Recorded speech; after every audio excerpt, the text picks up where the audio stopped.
What's up, everybody? This is the Jedi. Good evening and good evening.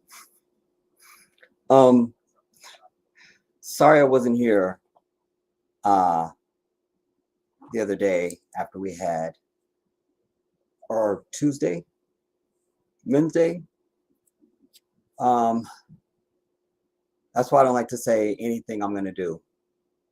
If I say I'm gonna do it, then it seems like I don't do it. I don't know if I shared with you guys that I don't know, a couple weeks ago I took my Nigerian brother Amos to the airport. He was going back to Nigeria to visit after 8 years. And yeah, I knew what a debacle I had gone through trying to get to the airport, and people trying to rip me off and not giving a damn, and not being good friends, not being good brothers in Islam, not being anything but just greedy ass people. And so when Amos mentioned to me that he was going back to Nigeria to visit, and we began to talk, um, I just immediately thought, well, how are you getting to the airport? He goes, oh, I don't know yet. I go, my car won't go to the airport, but your car will go to the airport. So I'm happy to drive your car to the airport and take you to the airport. And I did that. But it was jihad because, and again, I don't know if I told you guys this, but so that day when he went to the airport to leave, I got to his house early, drove him to the airport, but it was a nightmare. It took us forever to get there because it was rain, like biblical rain, going to LA and to LAX and all that. There was traffic. It was everything bad. Just the drive down there wore me out. And then when I got there, it was another whole debacle that I'm just not going to go into. But then I drove home, and I got home, and it was already really late, and I was only looking forward to going to bed. But I just thought, I looked at the time and I thought, oh, it's a little bit of time before Amos is still going to leave. So let me just call and let him know I made it home. So I did that. And then I hated my image. I did that. And then, we spoke briefly, and, love and pleasantries, and we hung up. And about 5 minutes later, my phone rings. It was Amos saying he can't get on the plane because his plane goes through the UK. His passport is expired, and they're not letting anybody with expired passports through the UK. So, of course, immediately I start planning, how do you do a strike on the UK? I'm still working on it. I don't want to get into that. The less you know, the better. So I had to drive my little bitch ass back to the airport. And it's 2.5 hours one way. I was so furious, y'all. Beyond furious. I didn't know who to really be furious at. Anyway, it's important to tell you that, because what I'm about to tell you. So whatever day we did the live stream, remember I said, I'll come back tomorrow, I'll do a live stream. And I was like, yeah, I'll do a live stream tomorrow, because I'm going to want to be up, because, Amos is supposed to land at like 1 o'clock in the morning. And, I want to be up anyway, so that's fine. Well, things started to go south early in the afternoon. It was looking, and then it was, at first, his wife here, I was like, we'll correspond, so when I checked in with her, like, yeah, this is what time I'm going to come pick up the car. What do you want me to do? Are you going to leave the key someplace? Just getting logistics, And I remember I was on the phone, I think with my nephew. I don't know. And I was like, it had already gone late now. It's like 4 or 5, and I've gotten no rest. And I'm just thinking, I don't know if I'm going to do a live stream. If I do, I'll just do it later because there's still time, you know, but I need to try and get some kind of sleep or just a nap, you know, because I was just feeling that way. It seems like when I don't have shit I got to do, I have very good management of if I want to be up or if I want to go to sleep. It's nothing, nobody cares. But the moment I have something I'm committed to, my body starts doing all sorts of weird things. I'm unreliable. Things don't work out. I can't go to sleep or I can't wake up. I mean, everything happens, man. So I was afraid. So that we'll just say it's 5-ish. And so I don't remember what time I texted his wife. Matter of fact, let me just remind myself. I texted her, and so this was Wednesday, right? No, Tuesday. I don't know what day it was. I don't know. Well, I don't know what day. I don't care. Anyways, fact of the matter is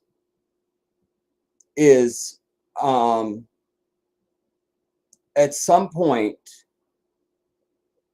because I remember I went in the bathroom, and I had sent her a text saying,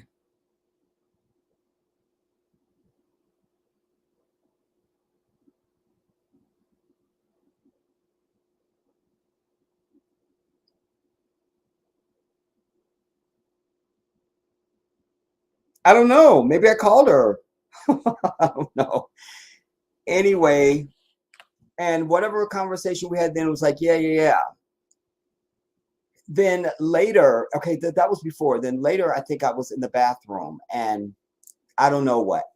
And then I called her or she called me and we were just talking about what I had already been. And then she goes, I'm sorry, you got my text, right? I'm like, yeah, I got your last text about, you know, we're still on. She said, no, his flight, he missed his flight. I was like, what? I was like, don't play with me. Don't, because I thought maybe it would be proper to try and, you know, pull like a little, like to be funny, like, ha ha, kiki, because all the problem we had before, ha ha. Oh, and I forgot to mention, not only did I have to drive my bitch ass back to the airport to get him that time, but then I had to go back. Because as we're driving back, the 2.5-hour journey back from the airport, he was already arranging to fly the next day. I was like, you're not leaving tomorrow, Amos. I know you're not trying to leave tomorrow, right? You know, but he did. Anyways, so now fast forward to, what's today? Friday. Wednesday, she tells me, oh, he's missed his flight. So I'm like, you're kidding. This is not. So I go, no, I didn't get that text. So I'll look back at the text. I go, I don't have a text that says that. I read her the last text that I sent her. I go, perfect. So hopefully things will go the way we hope. He should have like another hour before his flight leaves for Los Angeles. This was, because she had texted me saying he's in Washington. Also, if you don't say DC, I think you're in Washington State. So the entire time I'm thinking he's in Washington State.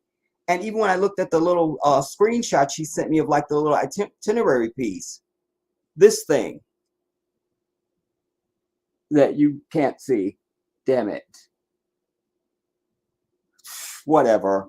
Anyway, you know, it gives you your flight and the shit.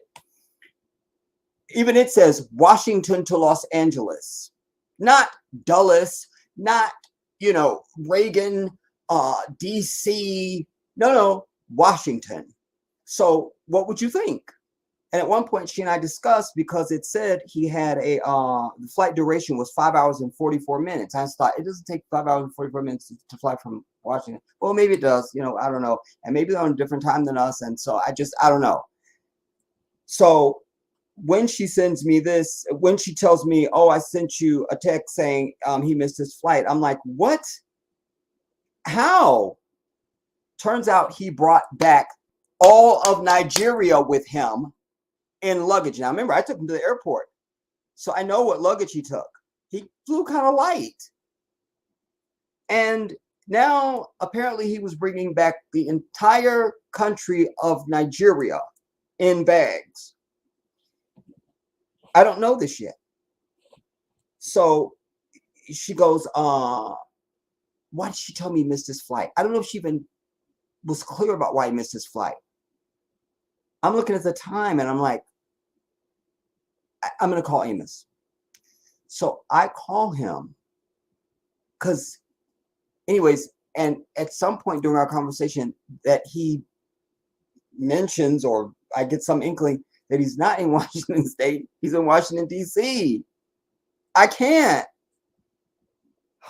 That also becomes important because I used to live in Maryland. I worked in the district. I lived in the district. I have people there. I could call somebody, come to the airport and get you. You could stay overnight. I could do this. So I go, Amos, how did you miss the flight? I don't understand. Because even as it was, the flight that he told me that he had going was like something out of Dorothy and the Wizard of Oz. And I was like, for now on, if you go, whenever you're going to travel back home to Nigeria, let me look at flights for you first. Because I'm very bitter about anybody having to fly across the earth to go to Africa, or I have to go any fucking white country, certainly anything in Europe. Do you understand? That's why I was so clear about I'm going LA to JFK to the continent, and I did that. So he begins to tell me about the baggage debacle. And I'm feeling really bad for him because the flight schedule that he had to even get to this, where it's going to be the last leg, I'm tired telling you about it, you know. But more than that, now that I know he's in DC, I know the airport. I've been in that airport. I've flown into and out of that airport. And I'm just thinking there's nothing comfortable in the airport. What are you going to do? He was so defeated. But Amos and everybody else on earth, certainly all Africans, have way more patience than I'm ever going to have. It's one of the things I ask Allah for and pray for, is to give me. I have patience on the things that matter and that I must have and exercise patience for. But outside of that, I'm a pop off. Like right now, you know, I know that about me, and I accept and embrace and acknowledge that, you know. And this just would not, because why didn't his bags just come directly to Los Angeles? You know, they only went to the point of entry, you know. Now, mind you, there was something similar for me when I was leaving, because when the flight left without me in LA, when I was on with a live stream with you guys, my flight left without me. And then, so now I'm stuck. I can't get out that day. It's going to be another, whatever, how many days it was. And well, now what about my luggage? My luggage is gone. They're like, it'll be at JFK. So of course, as soon as I get off the plane at JFK, my first mission is now I need to find out what's going on with my luggage. And nobody knows anything. And I don't have any layover that I thought I was going to have at JFK, because I was looking forward to going to the Musalla that's there. They have for Muslims to pray and all of that. And none of that happened. You had to rush your bitch ass down to that next gate, which was way the fuck down there. And then they were already boarding, and every African from the continent was at their boarding. It was really something. Not to mention, I got all the way down there and realized I didn't have my tablet. Now I'm panicked, so I got to go all the way back down. And luckily, alhamdulillah, Rabbil Alameen, it was still laying right where I had inadvertently put it down. Just, it was a natural place to put it. And so it was there that I had to get it and then rush my bitch ass all the way back down, you know. So all that was coming back to me. And I just thought there's no, oh, but to finish the luggage piece for me. So now I'm on the plane, and I'm sitting on the plane, and like, we don't know. So my sister's calling me because she was all of a sudden so concerned about me when I was going to Africa. Suddenly, can't get the bitch to call me. Doesn't give a fuck about me or anything. But suddenly she's so concerned and she's just by my side and just is all there for me. But I was on the phone with her because she told me, make sure you call me as soon as you're sitting in the seat, you know, because she knows I'm not, I've flown here, but I'm not the experienced flyer. I don't really like flying, and this is an international flight. Like, I need to make sure all the rhythm of the universe is saying the right notes, you know. So I guess she was feeling some of that, or at least empathizing with it, even if she couldn't feel it, whatever. And but she was saying she's one of these people that she's missed technology, you know. So she was already Googling and checking, and somehow she came up with that. She showed that my luggage was on my aircraft with me. I'm like, okay, we'll find out when I get to Senegal, you know. And it was. So I mentioned that to say that I don't know why they didn't send his luggage straight through, because that's something you learn at the time you check your baggage in, if they're checking it straight through on your journey. Because if I had missed my flight, if they had left without me the day I was supposed to leave, the lady told me your baggage is checked through to Senegal. Like it's checked through. So, but when you don't make the flight, then they just go, okay, we'll just only take it to JFK and then see what happens. So, you know, and he had to pay a lot of money for luggage.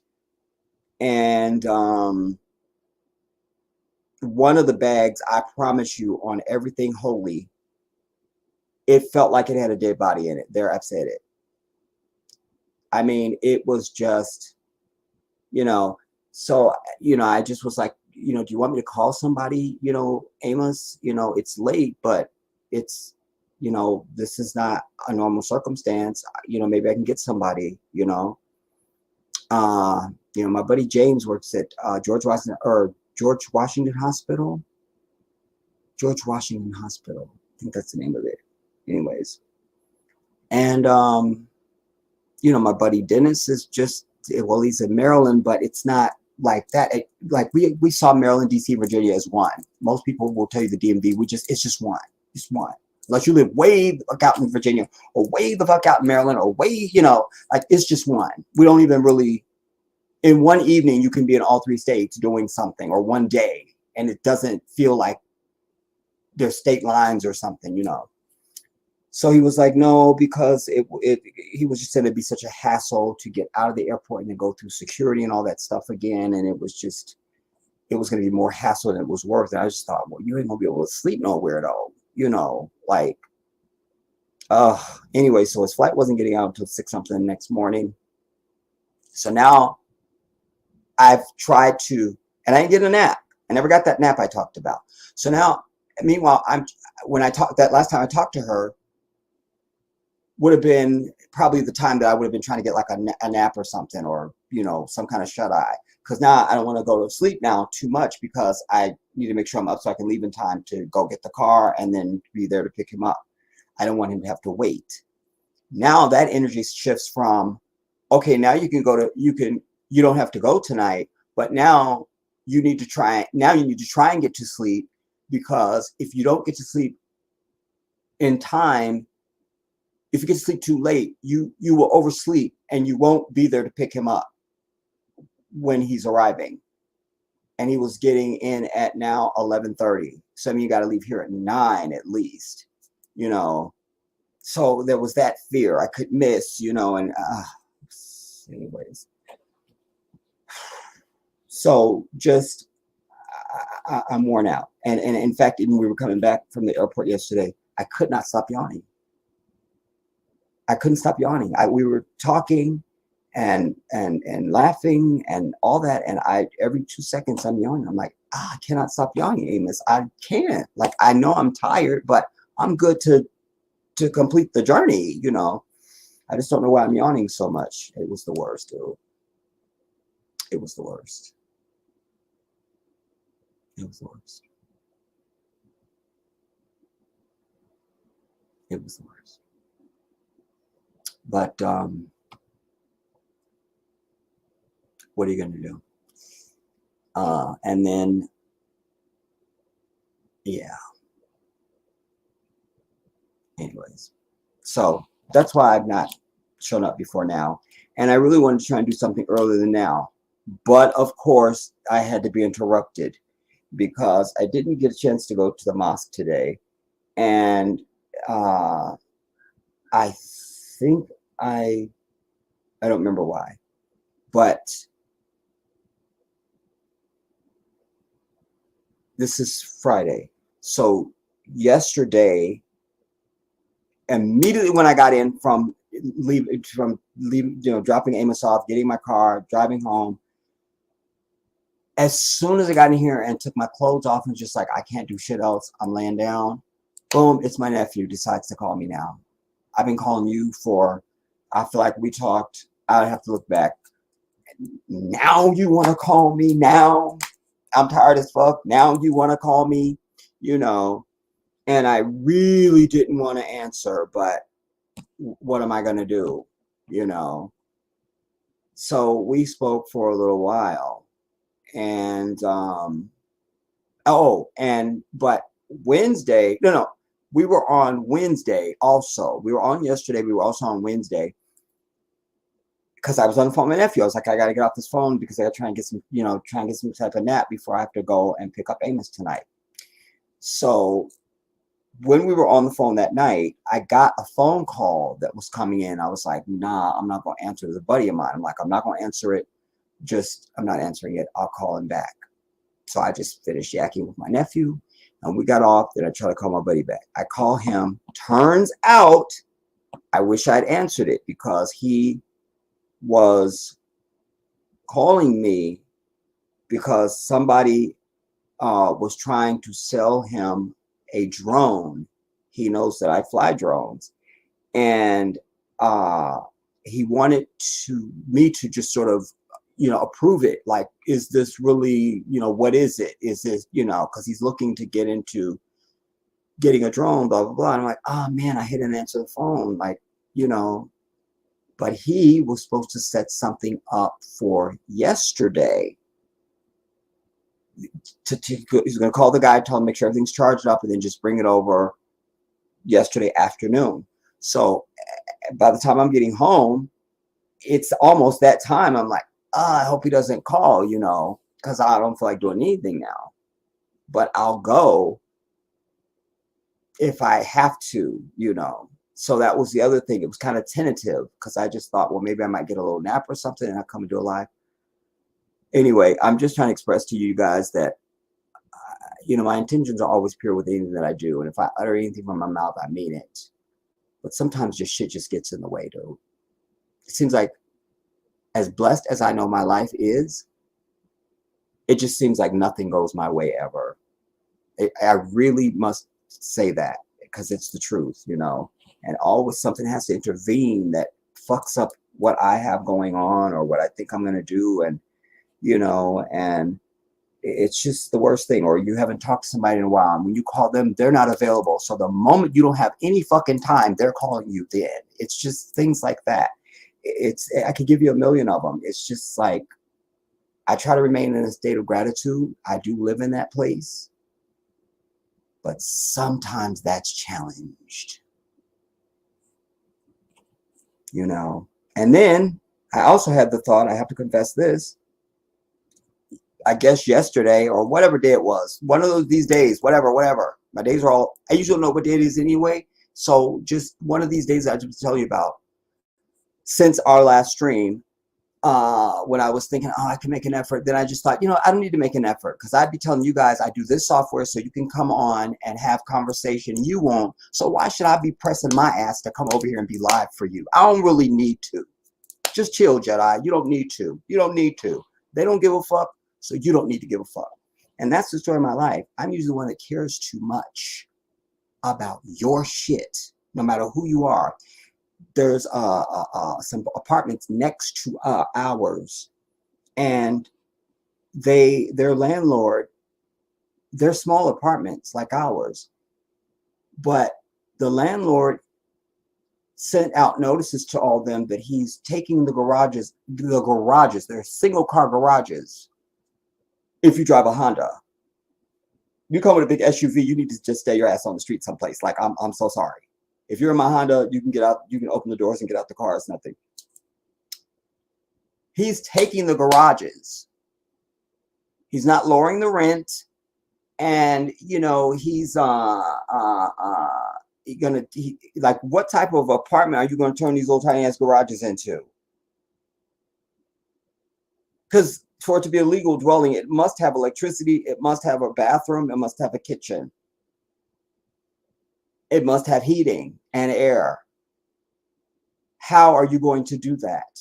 And whatever the finished product is, this will be some bullshit. No one will want to live there. There's not going to be any rush on these units. Why don't you take that money and save yourself some money? Why don't you save yourself some money and extend some connection between the garage and the existing apartments? You could get more revenue. Make it a nicer apartment. Ooh, there's an idea. You see? But I mention it because when people always bring me their legal shit. I'm honored by it. It's fine. But I need you to give a fuck. So when they start, he's trying to take our garages. Of course, I immediately assume your stuff as if it's happening to me. I've always been that way. I'm as passionate about your stuff as if it's my own. I really am. Oh my God. I really am. Oh my God.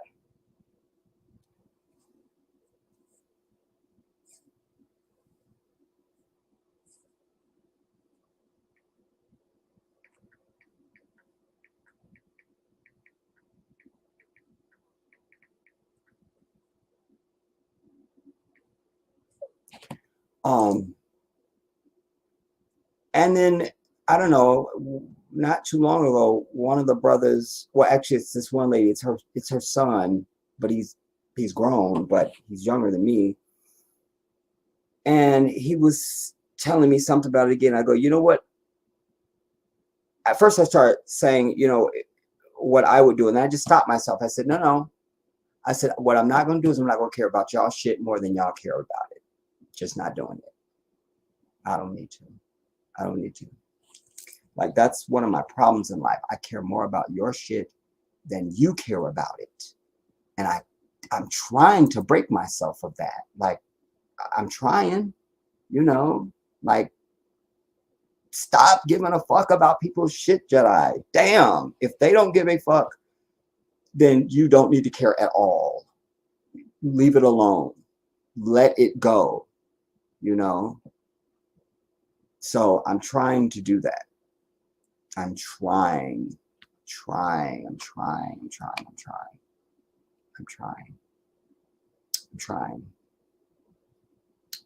Why I'm here today is because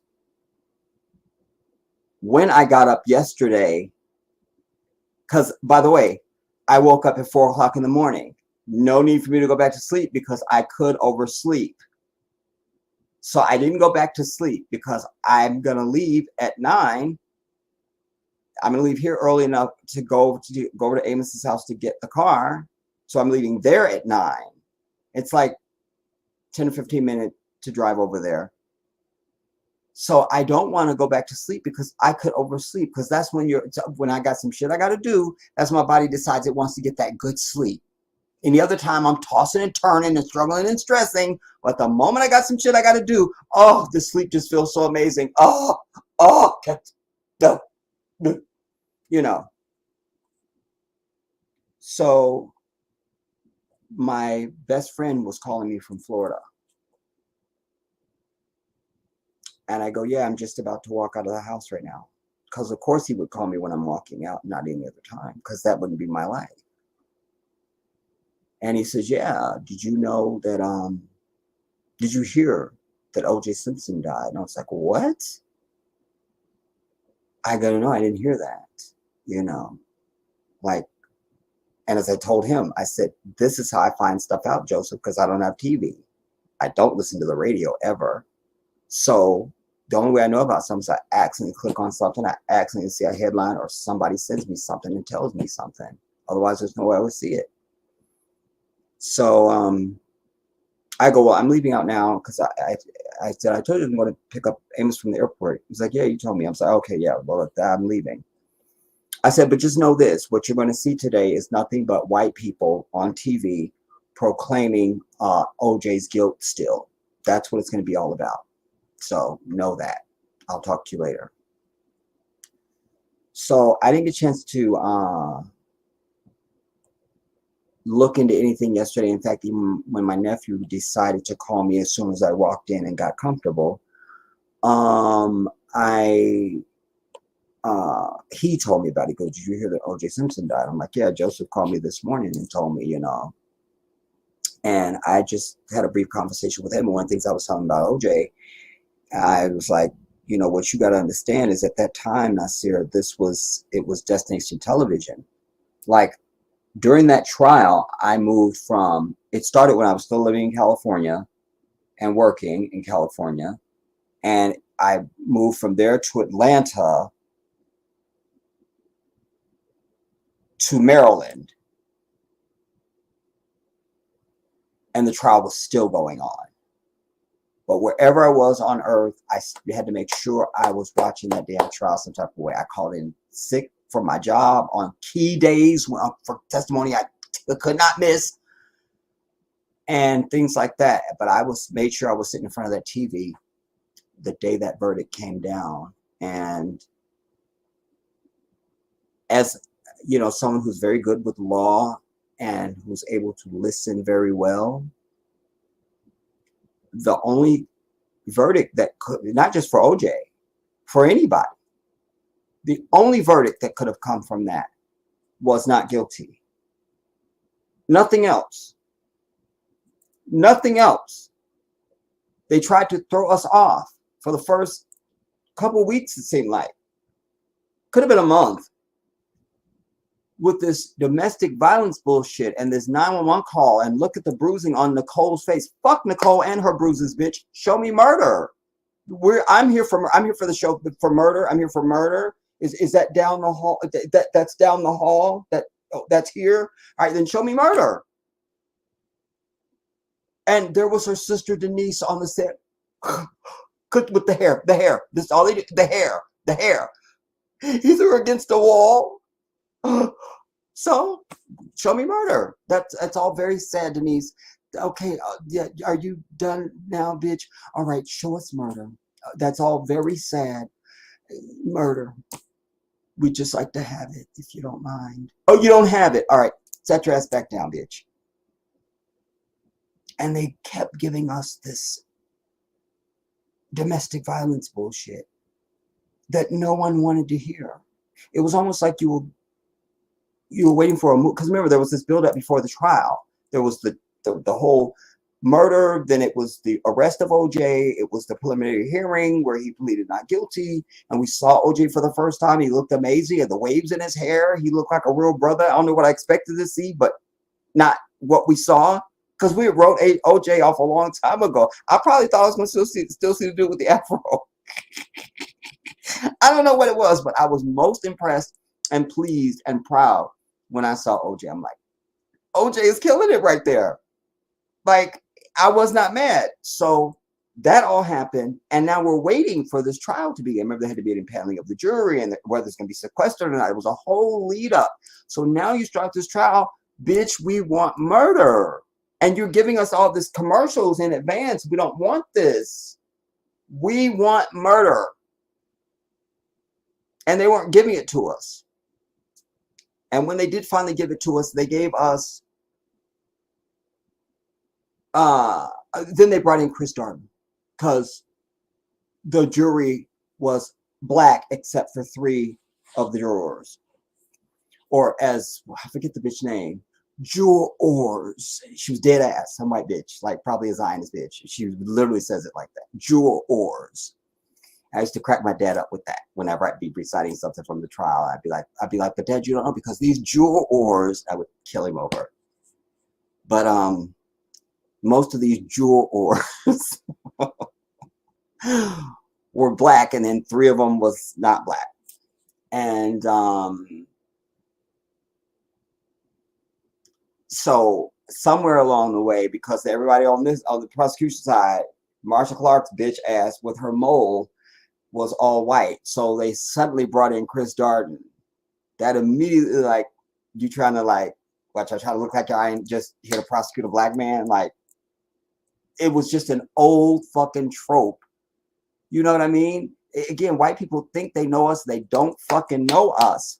In fact, before we even get started, I want to read you something that I typed on an OJ video.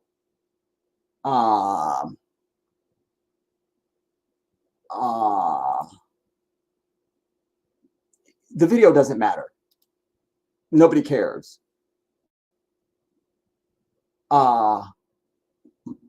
Excuse me. I'll show this to you. I will. I wasn't sure if I wanted to present it or not. I'll present it.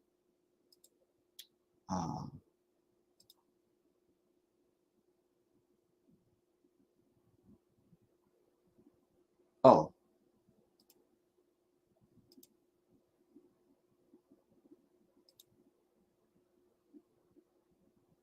Okay. I said, white people are the only sick-minded hypocrites who always want to decide if someone is innocent or guilty. Oh, I know what it is.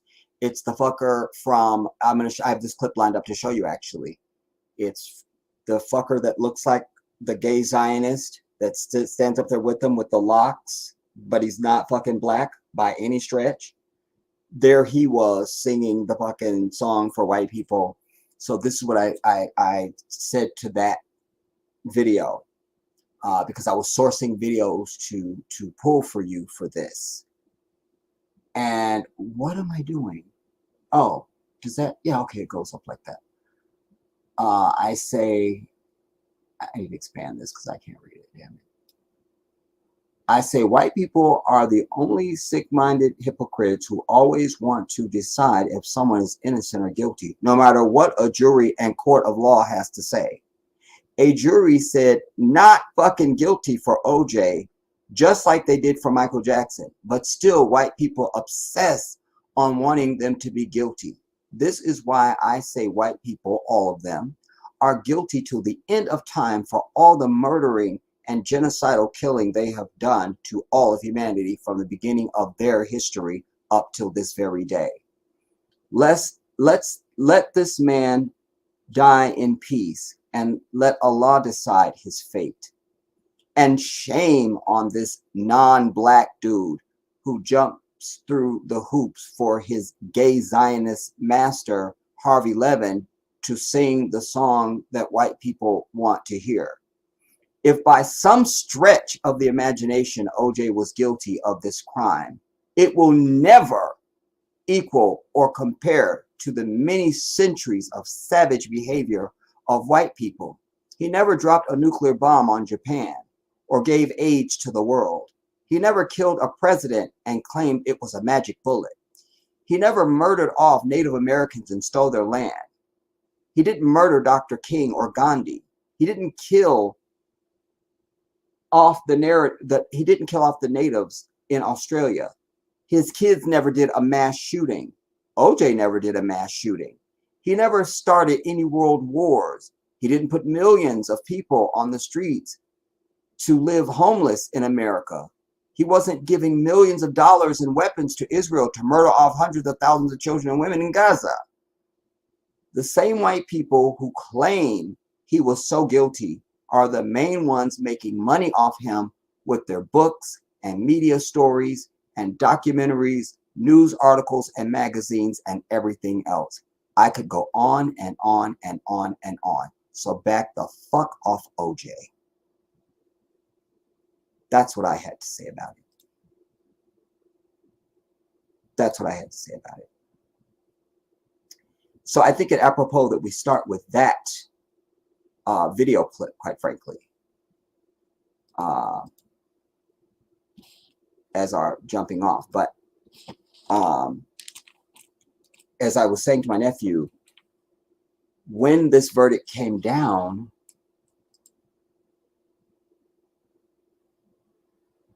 that's all my stuff.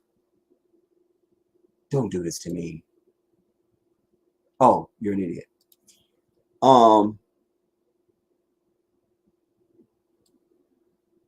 For us, it wasn't about whether OJ did it or didn't do it. It was about, we just watched this whole fucking trial for a year. Now, based on what we saw, because the decision of this is not just, it's not like the jury is anointed with some wisdom that you and I don't have. Is that real?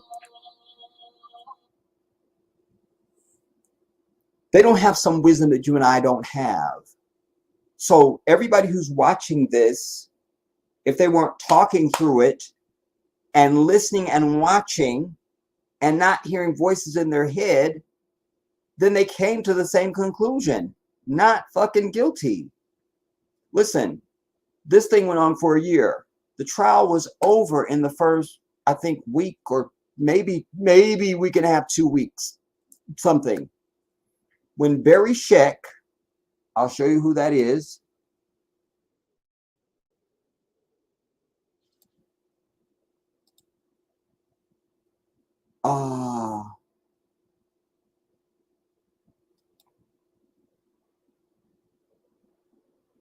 Present.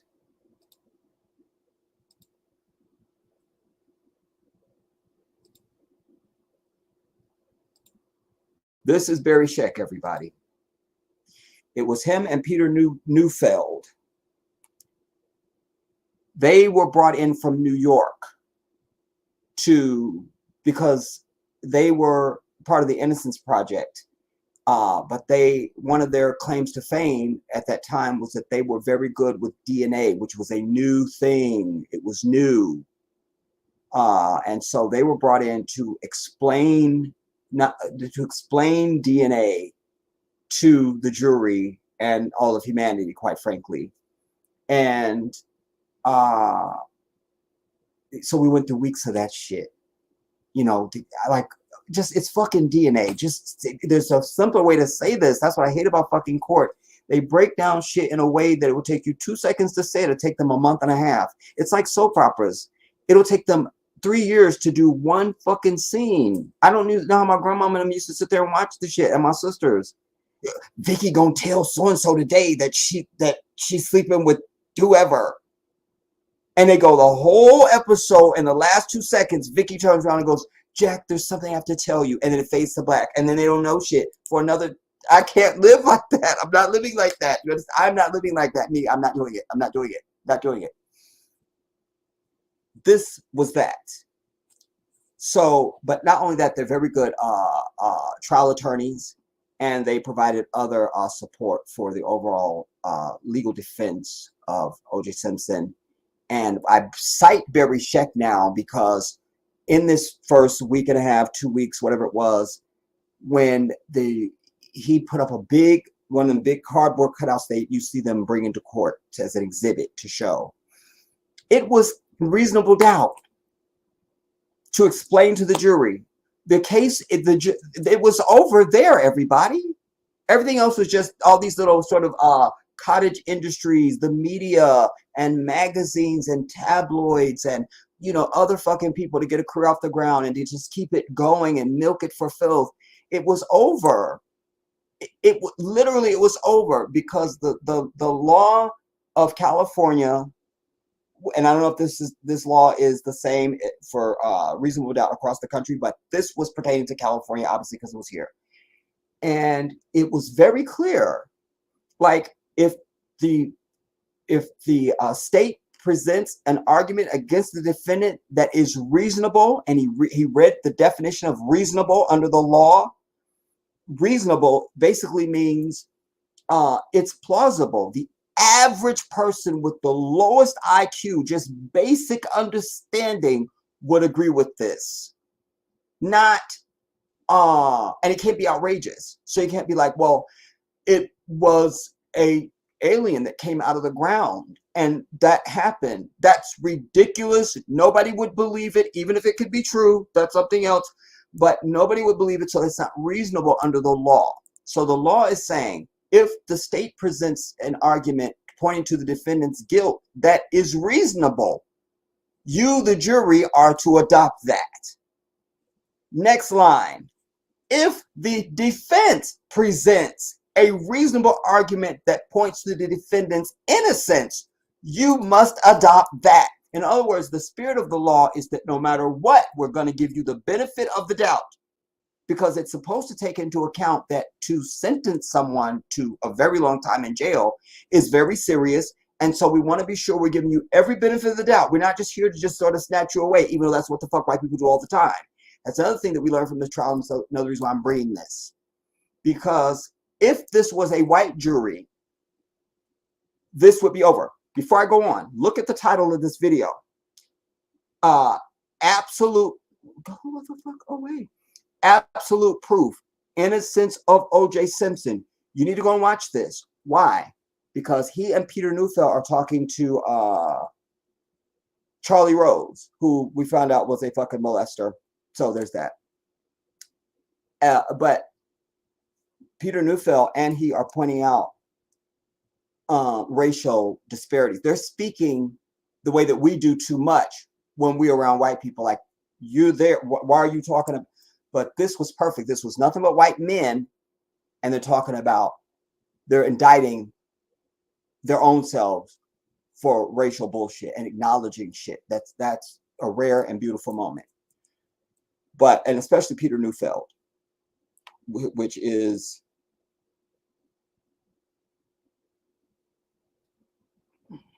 this guy. That's Peter Neufeld. So you definitely want to go, make sure you go and watch this. But so it was over. And again, it goes to listening. Usually when I'm watching something important, or it could just be entertaining, I'm most at peace when I watch something by myself. Because I'm very disciplined. Sometimes you could just have the volume down to, or you're eating something and it's too loud to hear what you're watching. And so I'll go back. Like, I didn't hear that. Go back. Say it again. Say it again. You know. And when I've watched something, it has been watched. It has been watched because I'm a very good student, you know, of anything. Listen and watch. Listen and watch, you know. And so when he put up the reasonable doubt, the trial was over. It should have been over. Should have been over. And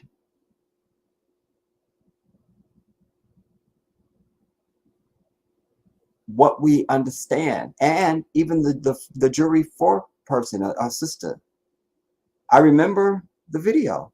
She had on a yellow blazer and a white top. And I feel like they had, I don't know if she had gotten out of her car and was going up to, but I remember she was in her driveway at her house. All this press was there. And they were throwing all these questions at her and throwing all these questions. She said, wait, let me just help you understand something. She said, this was not a domestic violence case. She spoke for every fucking black person on earth. But this is how and why white people are fucked up. Because A, they're not capable of fairness. And this case illustrates, so does, you know, like even my landlord can't fucking say a single kind word about Obama. I go, just say something positive about Obama. That's just the truth, even if you hate it. And I'll say, I got a million things I could say nice about Trump that are true. I'm never going to vote for his bitch ass and he needs to die, but I can still say the shit that's true. You won't do it because you're white and fucked up and petty. And this is how they all are. So how many of our brothers down since the beginning of a fucking legal system, didn't matter what the evidence showed. Once white people say you're guilty, you're just fucking guilty. So it didn't matter if OJ went through 6 more juries. It wouldn't matter. They still, and they all said not guilty. White people would still be bitching because they always want their own fucking way. Do you understand? Same with Michael Jackson. A white county, a white judge, a white jury, a white prosecutor in a Republican fucking county said nothing to see here. And what happens? White people still want to try and attach this shit to him. Fuck these people. And as I've told you a million times, they're still not over OJ. I've been saying that for years. They still not over OJ. They don't let shit go. They tell you to let shit go. Like, you just move on. It's best. You're holding energy, and it's best if you forgive and let go. Fuck that. They don't ever let shit go, and they always in a contest. It's us and them. They know it's the fucking truth. They know it. They know it. Do you understand? So this also illustrated that, because in their mind it didn't matter. They wanted that sympathy shit. They were like, oh, he.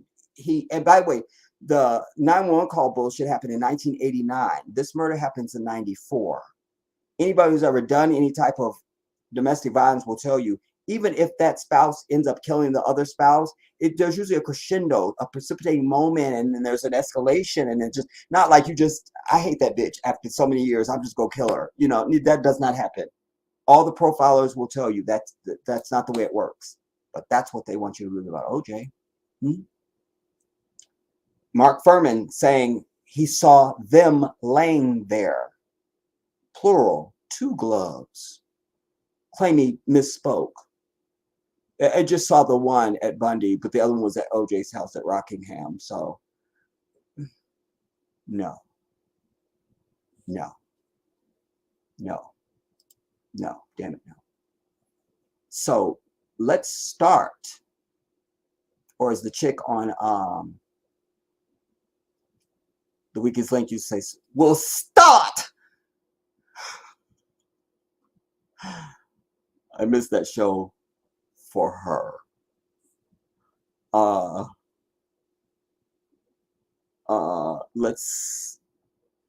We'll start with the sellout fuck piece first, just to get us started. Then I'll come see who's here and bitch you out that you need to come on into the live tonight.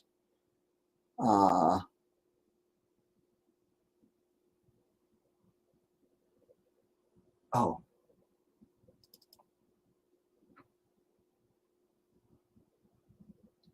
He was on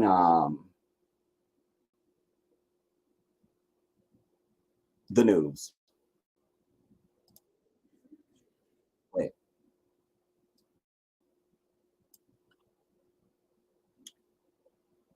There's got to be an easy way to do this.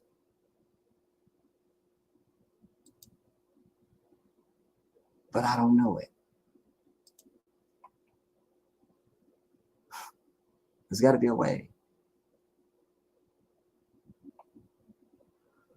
Nixie, I just seen your name as I'm going through here, just transitioning through. I didn't answer one of your questions in the last stream. Another reason why I watched my shit back. Percent. And I was like, how did I just skip over a comment? I didn't see that one. But when that happens, you need to say to me, hey, I've got a comment you missed. All right.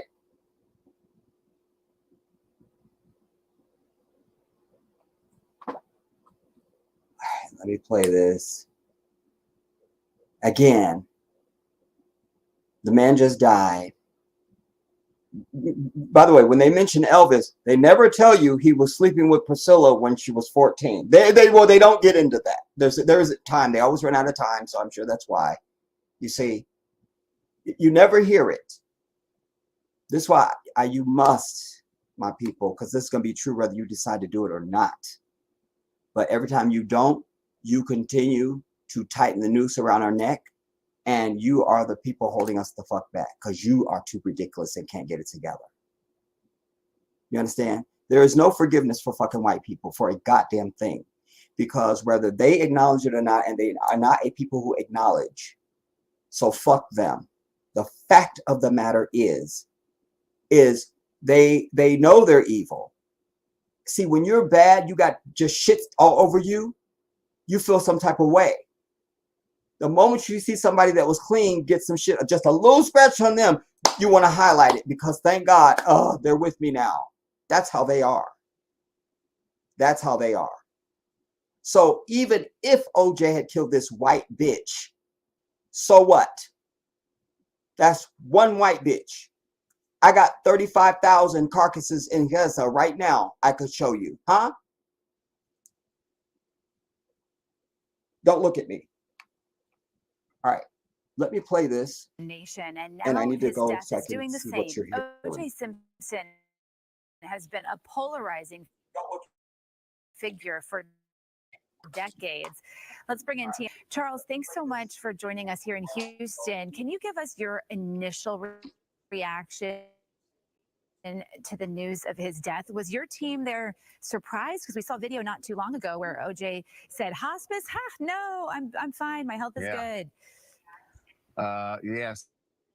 Sally, would you be surprised if it was telling less than the truth in that video? Wait. No, I would not. We now know that that was the case. She starts off saying OJ Simpson has been a polarizing figure for, I think she said decades. Who's polarized by him, bitch? Because I'm not polarized. I'm just not feeling polarized. Let me check. No, just not polarized. Just still not polarized. Still not. You see? Don't adopt their shit. Don't. We don't have no problem with OJ. Our issue is we shouldn't, even if we think OJ is some bullshit, we shouldn't let nobody else say he's bullshit. Just we get to say it. But there was no need for us to say it because he wasn't. You know, we had our own issues with OJ. I wasn't even checking for OJ because he just wasn't really one of us, really. We always know when they've been sort of taken by them. They're more into you than us. You over there, OJ. We really, you know. It's so, but still, we all still came behind him for the sake of what's right. This wasn't really even about defending OJ. It was just like, let's see if these motherfuckers are gonna do like what we know is the proper verdict. That's why every split screen. That's why they can never sit in judgment of anybody. Certainly never black people. Every fucking split screen across the earth. Even Oprah did a show that day and had a split screen. And all the white people were looking like they just fucking found out they are the devil. And on every fucking split screen, the black people were celebrating and rejoicing. Do you understand? But all the white people were devastated and could not go on. Just could not go on. Could not survive for even 5 more minutes. It couldn't be done. They couldn't do it. So then they will tell you, and the country was just divided amongst racial. No, we weren't divided, bitch, because we were never together. So that's one misstatement of fact. We were never together. So don't say we were divided, bitch. Number 2, you all were just ass hurt because you didn't get your way. So that's how it should really read. The verdict came down and white people were ass fucking hurt till their bones. That would be a statement of fact. Not they were just, the country's just divided. It just divided the country among racial lines. I didn't feel divided at all. I didn't like your white ass then. I still don't like you. And so I wasn't divided from you in any way. It caused me no inconvenience at all, quite frankly. You know. But I had to point out, she opens up a polarizing figure. Murder trial divided the nation, and now his death is doing the same. Oh, O.J. Simpson has been a polarizing figure. Oh, she did. Now she says it, bitch. Well, his murder trial divided the nation, and now his death is doing the same. O.J. Simpson has been a polarizing figure for decades. Let's bring in TMZ's Charles Latibaudiere joining me live with reaction. Charles, thanks so much for joining us here in Houston. Can you give us your initial reaction to the news? Nothing black about this dude. In my perfect fantasy, just come to my fantasy with me. We take him out. We take him down. We go immediately and cut the locks off. All right, wake up. It can happen. Of his death, was your team there surprised? Because we saw a video not too long ago where OJ said, "Hospice? Ha, no, I'm fine. My health is good." Yeah, Sally. Thank you, white whore. That's the reason why I'm doing this, because I want to use this as an opportunity also to speak about prostate cancer. Everybody, as you know, my father had prostate cancer for 15 years. He passed away in 2009 of prostate cancer, and literally the very next year, I was diagnosed with prostate cancer. So that's another reason why I wanted to bring this. It's not random, but hear this sellout fuck who doesn't know anything about being black at all. So don't be fooled by the hair, and just don't be fooled. Yes, Sally, would you be surprised if OJ was telling less than the truth in that video? No. See there, and you see how he's dotting his eyes because he's a fuckwad, and he has to look at his white masters for their reaction. Like, let's see what a good nigger I'm being. See. There was like as if, again, this is supposed to be OJ's whole life. OJ had a whole fucking career in the NFL. Then he was a sports announcer. He had commercials and branding deals. He did movies. He was even in the original Roots miniseries.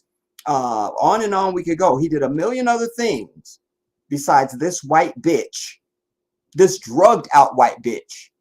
Do you understand? Who, there's a documentary, another documentary I'm going to turn you on to. When I look for it tonight to cite it for you, it says it's no longer available. So maybe you have to type it in on like DuckDuckGo or BitChute or something like that. See if it's but this one clearly, I almost didn't watch it because I'm like, I don't need another OJ documentary. I saw this like months ago.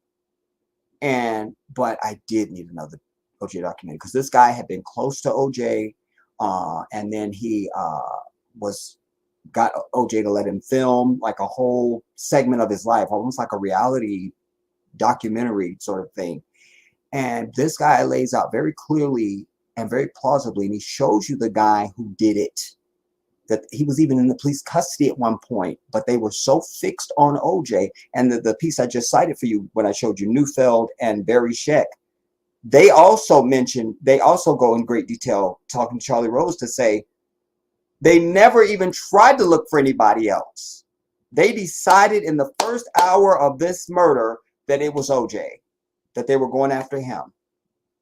You see, that's why even during the trial, when they put the biggest racist that ever fucking lived, Mark Furman, on the stand, when F. Lee Bailey, legendary lawyer who did the cross-examination of Mark Furman, because when they mentioned that they were at the Bundy location, and he wants to make it believe that for several hours they just didn't do anything. So F. Lee Bailey, coming from that old school of dramatic cross-examination, goes, so you're saying that you did, for 6 hours, you did no detecting, Detective Furman. Like he always began with his name and ended with his name, and very snipey questions. Oh, it was such good television. Oh, anyways, so they did that. But you see, this fucker is willing to go right along with the white devil. You are a fuck human being if you're going to let this white devil tell you who your enemies are amongst your own people. You don't deserve to live. I'm telling you. You see? So let's just watch him. Would you be surprised if OJ was telling less than the truth in that video? No, I would not. We now know that that was the case. Now, he was not at that point. He was telling the truth, I guess you could say, that he was not in hospice care. He did know that he was battling cancer at that point. He found out last year, almost a year ago, that he had prostate cancer, is what we're told, and it spread. And, you know, there was a point where he seemed to be wanted people to believe that he had beat cancer. It was spreading, and he did end up in hospice care. As of last week, he'd been in and out of the hospital, we're told, for about the last 6 months, getting treatments. And then last week, they made the decision that he should be at home. He wanted to be at home, we're told, and certainly knew that the end was coming. He had a hospice care plan when he went home. And as of last Friday, people started arriving at his home to say goodbye, essentially. We're told there were at least 30 different people who came, you know, close friends, family members who came to say their goodbyes. And when he died on Wednesday, he was, as the family said in the statement, surrounded by his children and his grandchildren, all four of his children, the older ones, Jason and Arnell, as well as Sydney and Justin, his two children, with Nicole Brown Simpson, which obviously raises some eyebrows because there wasn't a lot known about what their relationship was, Sydney and Justin, with OJ since he got out of prison. But they were there by his side.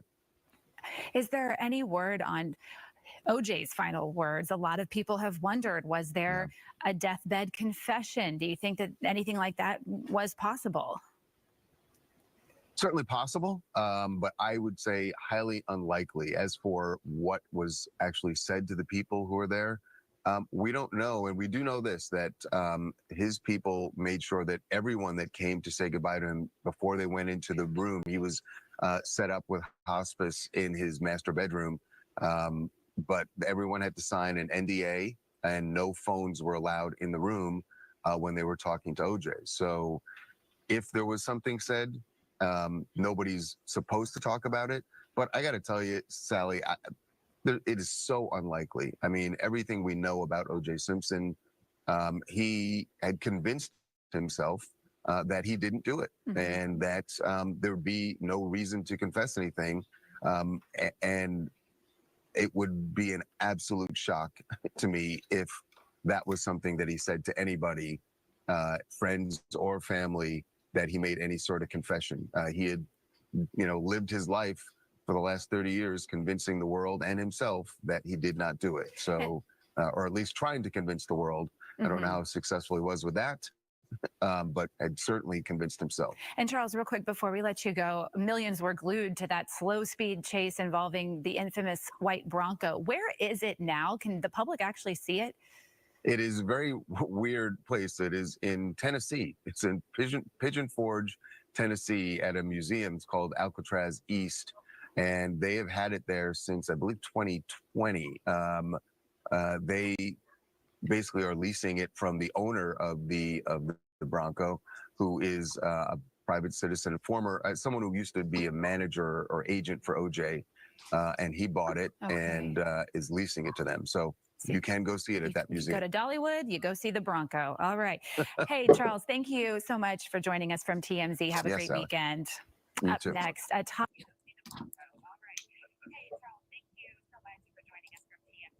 Charles, thank you so much.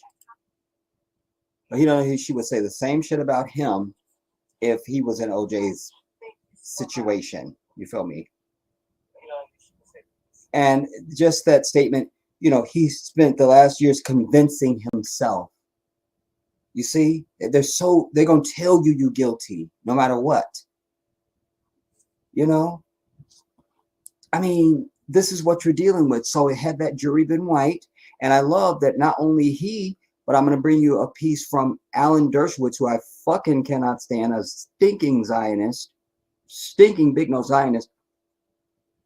Even he says all white people thought OJ was guilty. He said, I'd be in an airport and people come to me, hugging me and kissing me and saying thank you. And they're always African American. And people who want to spit at me and call me names and tell me, how dare you defend this guy and all that, are all white. This is a white Zionist saying it.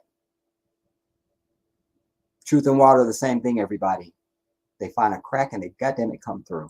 Oh, let me come to you really quick.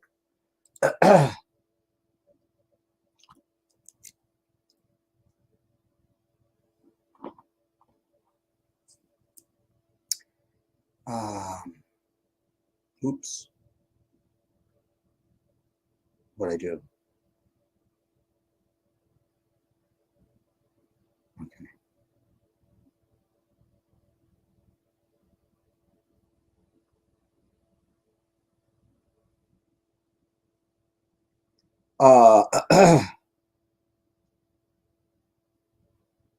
What the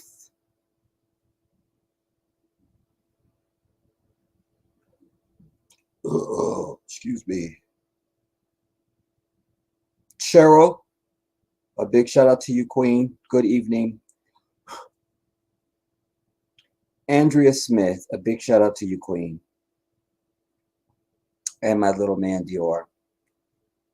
How are you, Andrea? Simply San. Simply good to see you. And I saw you said you guys, I don't know if that was in the last stream or not, but I know you got moved. So I can't wait to hear about the new house and how everything is going. I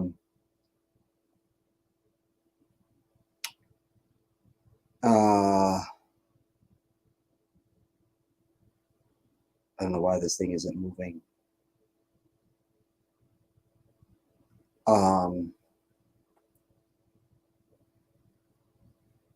Yeah, okay, that's where I'm at. Cheryl, I cannot wait. Jedi gonna come with the facts about these genetically recessive white supremacists. I can never find those skulls when I'm trying to do a skull emoji.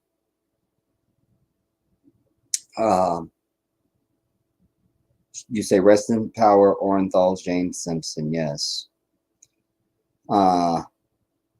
Son is testifying to that. Cheryl, you say OJ, the Juice Simpson transition to paradise. Inshallah, you know, because we don't know what else he did in his life, you know. So may Allah have mercy. Marissa, a shout out to you, Queen. Carlos, I love the comment you left on the other video. I've done that, but sometimes you don't remember what you know. I love that. Thank you for the reminder. And yes, I will do that. You say, good evening, Jedi. I hope you saw my comment. Oh, I'm talking about it. So you saw my comment on your last video about you saying fair use because you play a copyright or any video on the screen. Yeah. They forget that fair use is for black people too, white people, whether you like it or fucking not. Bitch. Supreme Goddess Nani, a big shout out to you, Queen. Forgive all of my debacle. I'll tell you when I talk to you. Andrea, it was about drugs. Yeah, and this documentary that I'm telling you about that I went to find it and it says it doesn't exist anymore, lays out the whole and brings strong evidence that this white bitch was not just using drugs, but that she was a dealer, a big time dealer, and that this 911 call that happened, that we had to see her bruises during the trial, and she was just so bruised up, and we can't go on, that those were in a safe. And this guy was saying that this one about OJ would pay her bills for her to her various drug contacts when she fell behind, because it'd just be a simple of like, look, if you don't give me 150 grand right now, these pictures could get out. I mean, it could happen and stuff. And that's why in the 911 call, we hear him saying, give me the phone book. He wanted her phone book because he was going to go through there and call everybody and be like, this shit is shut down. Does she owe you some shit? I'll pay you now. What? And be over it. Because he didn't want that around his kids. And it also brings to light for somebody like myself, who thought that OJ was just into white bitches like her who look like nothing. And he's in the car. There's several scenes in the car, but it's very clear in this documentary. You could tell he doesn't remember that he's being filmed. You know, when you have cameras around you for long enough, you don't remember that the camera is really there. You don't. That's a real thing. And he in one of the scenes, he's saying they're teasing him about someplace they're going. It's supposed to be the girls are supposed to be there, and he was like, and they were saying something like, yeah, and the white girls. He goes, no. He said, I would take a sister over a white girl any day. He goes, I like sisters, you know. But it was very genuine, like, and he had no provocation to say that at all. You know, it's got to be in you. You come from a black woman. Not only that, or as Dr. King would say, not only that, but also Kris Jenner's bitch ass and these Kardashian people. If you go back and you watch, which I'm going to play it, I'll play it after our next clip that I've lined up. I'm going to show you Robert Kardashian. When the jury starts to say not guilty, The court clerk, a sister, is reading it. Everybody on his team is happy and rejoicing, except for Robert Kardashian. There's a reason for that. I'll tell you that when we come to it. Very interesting. Very, very interesting. Very provocative. So yes, Andrew, it was about drugs. You go on to say he did claim he wasn't black. He was OJ. You know,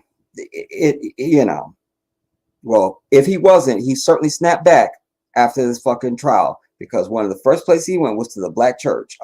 It's on Crenshaw. It's on both sides of the street and shit. Like when you drive through there, I can't with it. Anyways, he was at the church. You know, Cheryl, you said I was 17. When I was 17. I was 17 years old when the O.J. Simpson trial started. I was 3, so I don't even remember it and stuff. When the O.J. trial started, when the not guilty verdict was handed down, I already turned 18 years old. It went on forever, dude.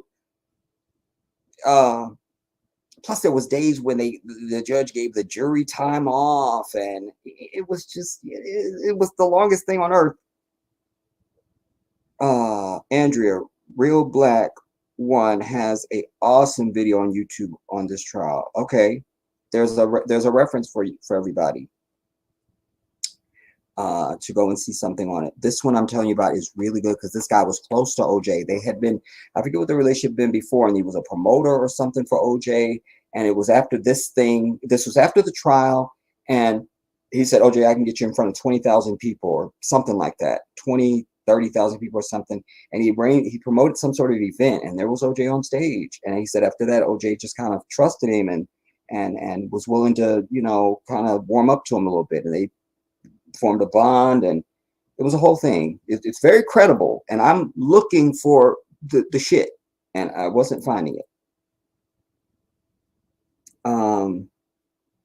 Cheryl, oh no, Andrea, Nicole's sister was a my words, not yours, a drunken bitch and a druggie. And then I can't wait to show you the verdict video, because there's Ron Goldman's sister with all the hair. What's with the hair with these people? What's with the hair? What's with the hair? What is with the hair? What is? I can't. Moving on. Damn it. I have to call my damn nurse. Christopher Moody, shout out to you. You say, I'm just like that. People hate watching movies with me because I'm down to detail. Me too, Christopher. And I rather watch something. I love when they came out with, you could rewind live television. You don't have to have it on DVR or something. Like it's television, you can rewind it. I love that, because I have to be able to analyze stuff and go back, and it's a thing. And maybe it's just something I'm not really, it could be leisure, but I missed a scene or there was something in the background. Stuff goes by too fast. Like, don't watch TV with me if you're not here to learn. Don't do it. Don't do it. Don't watch nothing with me. Nixie, evening, Mr. Jedi. I'm so glad I caught you live again. I am too, Nixie. I must drop a link. Oh, and I went to your channel, Nixie, and I'm very disappointed that I didn't see you doing videos. I saw videos on your channel, but I was all set and ready to see you present something, hear you, see you, and I didn't get it. And there may be a lawsuit on your door tomorrow. I don't want to mention anything. I hear things. People tell me stuff. I hear things. But anyways, yeah, I thought you would, But you say I must drop a link for you that Abby Martin did, who I cannot stand. Bitch needs to die, but go on. Exposing how racist Israel is towards Black people. They treat us worse than dogs. I've exposed that, that's no secret. Zionism equals racism with these people who call themselves Israeli. They are nothing but stinking racists of the highest order, not worthy of any respect or honor. You say, thank you for sharing your beautiful stories, Miss Vanity. Your beautiful story. Oh, regarding Miss Vanity. Yeah, I watched the stream back, and that was really, I saw myself go away from the stream. I just, I was back there again, you know. But also to your, to the last stream, you, it was an earlier comment, maybe that's how I missed it, but you were saying that the little boxes these stinking fucking people wear on their head, and the Kaaba in Mecca is known as the Kaaba. It's black because it's covered with a velveteen thing known as the Kiswa. The gold around it, the men sit with actual gold and embroider the verses of the Quran. So it's very sacred. As Muslims, we're not even allowed to throw anything with the with Quran on it in the trash. It must be burned. This is a holy book, a living book. So we don't play. So it's nothing. And I did my work on this, and I don't remember what I learned. I knew the name of it and why they wear it. Those little boxes. I'll have to re-educate myself about that, Nixie. I don't remember, but the Kaaba is not demonic. This is actually a mosque that was built by the prophet, excuse me, built by Adam. It was destroyed. And then God told the prophet Ibrahim and his son Ishmael to rebuild it. So up under that is a mosque, a small musalla, if you will. And also it is holy because there's a stone there that it's believed to have come from heaven, from what we call Jannah. That's why when people are doing the sawaf around the Kaaba, they are trying to get to it, to touch the stone, to kiss it, to do anything. Like, it's holy. This is the holiest place on earth. We also know long before there was such thing as Google Earth, this is the center of the earth. Thank you. We know this is Muslims for nearly 1,500 years. Science is catching up with us now. So there's that detail. But I can't remember what the little box is now and why they wear it, because I needed to educate myself about that whenever I saw that shit. You know, I can't with it.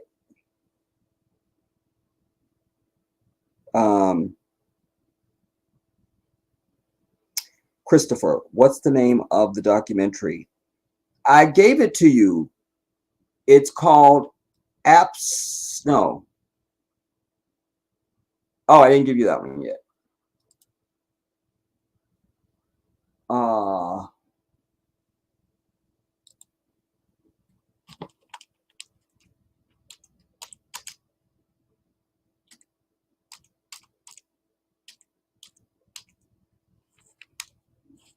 It's called Best Documentary of All Time,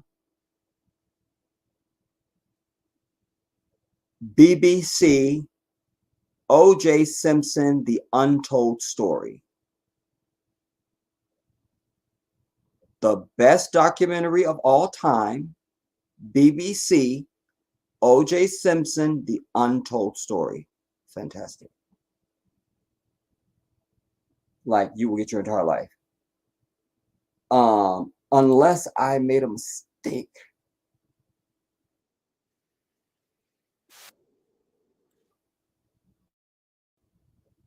Yeah, that's the one. Because the other one that I watched before that a long time ago was making the case that it was his son and it was a whole thing. But this dude goes, he does such a fantastic job. And he also proves that the Ronald Goldman fucker was killed before Nicole. She wasn't even outside at all. This dude was murked off, and then she comes out, and then it was like, oh shit, and then they murk her. So again, we can never be innocent in life or in death. But as soon as a white bitch dies, she lit up every room, and she was a light, and she was an angel, and everyone loved her, and she loved everyone, and she would do anything for anyone, and she would give you the clothes off her back, and she lit up every room she walked in. Never she was a fucking whore, nobody could stand her. We never hear this. We don't hear it.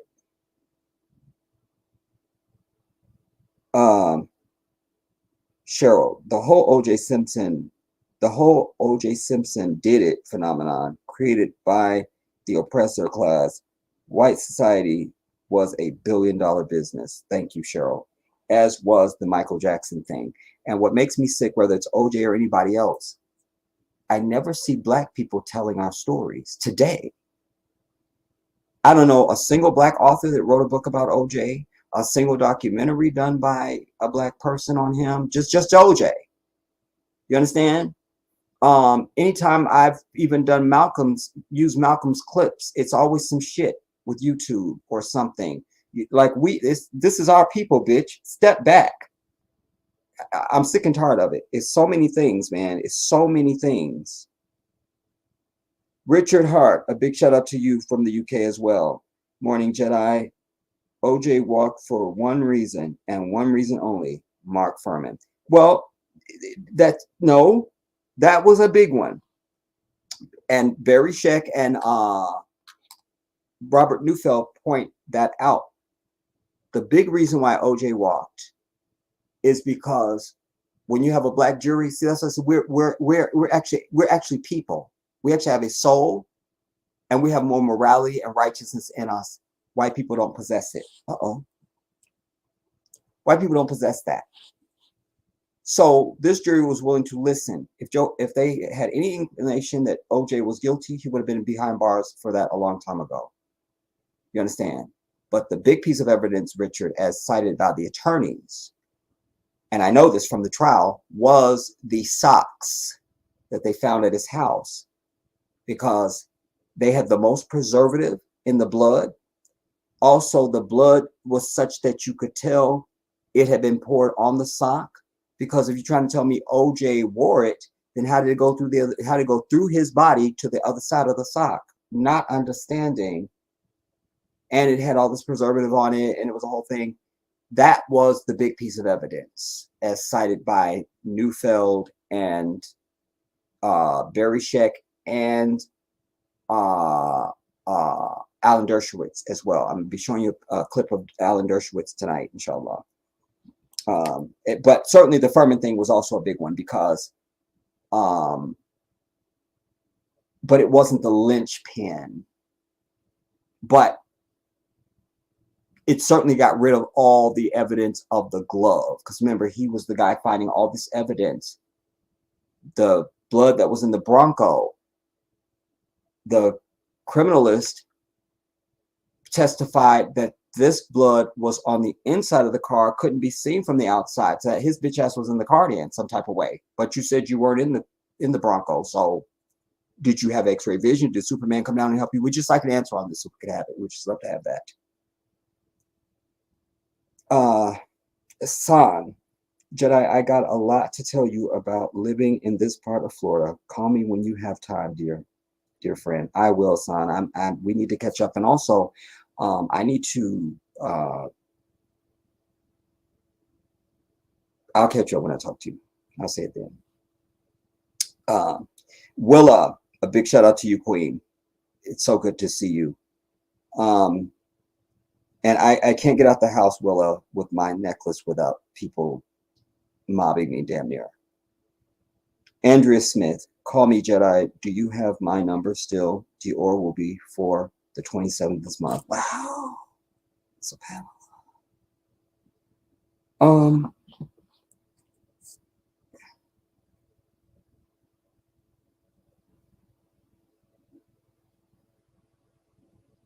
Yeah.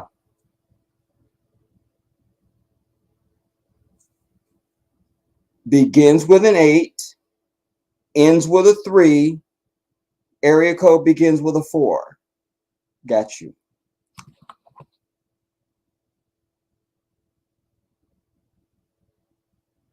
Or as Saida Garrett, begins with an L, O, and a V.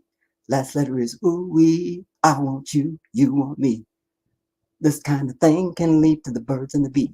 Names on trees, boys and girls, names on trees. All starts with a K-I-S-S, K-I-S-S-I-N-G. Oh, you got to hear that song, Saida Garrett, dude. K-I-S-S-I-N-G. Cheryl, they stated Nicole Brown and Ron, or they stated the coked out whore, Nicole Bitch Brown, and Ronald Zionist Goldman, both were heavily on drugs and had a drug debt with the mob or mafia who got them out of the paint. OJ was innocent. And he also says in this documentary, about doing coke, people do a little something, a little spritzer, a little toot. After the earthquake in 1994 here, because my building was on the front. It was a 3-story building. I lived on the second floor. But the other buildings that made in my complex were 4-story buildings. I never knew my neighbors. There was an thing parking structure, like you just didn't see neighbors. Once you went into the building, your apartment was indoors. Like you had a balcony, like my balcony looked out over the street. But when I come out the front door, I'm in a hallway. I'm not like outside. What I'm trying to get to say is the night of the earthquake, I met people I never knew. And among them was this white bitch that Allah brought to my life to give me $750. We'll talk about that in a minute. Named Jill. And when I was having what I didn't know was a panic attack, she's the one that rushed me to the hospital. I thought I was having a heart attack. And I was, it's a whole, I'll tell that story later. But anyways, I'm trying to say that she used to always drink the tomato juice with the fucking carrot and the bullshit. What is that? Bloody Mary. And she wasn't drunk or anything. She just was always drinking this shit, And she'd be like, honey, you should have some of this. You just take a little bit. Like she'd just be doing a little, they call it toot. It was a big thing, but it wasn't seen as like, it's more of a recreational leisure thing, not like, ooh, we're all addicts now, for OJ anyway, not the fucking white whore. You go on, you say, Jedi, a whole damn comedian, man. What part of Florida are you now? Are you in now, San?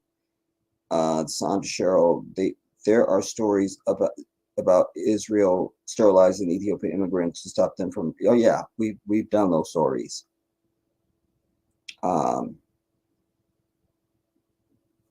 There's nothing more evil on the earth than white people. There isn't.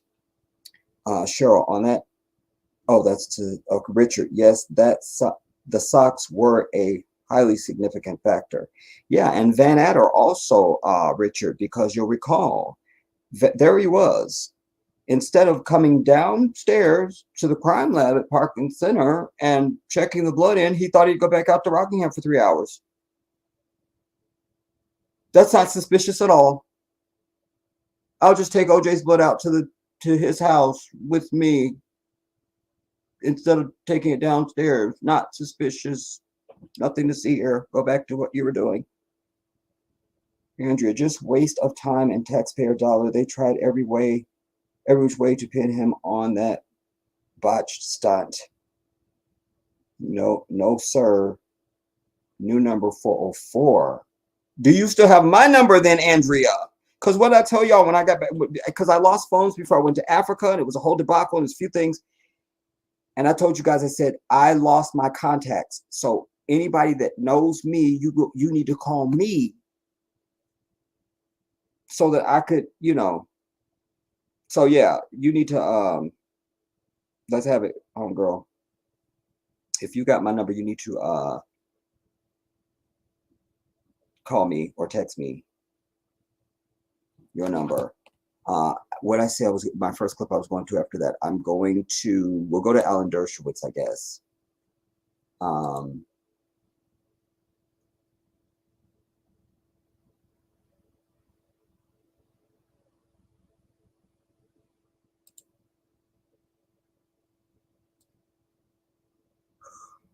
Oh, to be live in a second.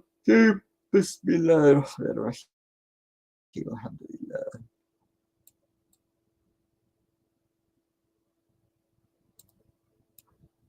Uh,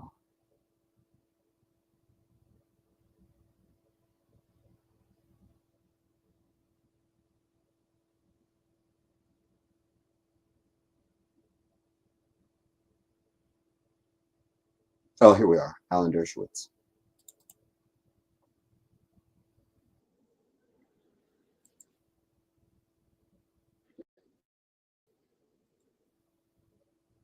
This is dumbass commercial with dumbass white people.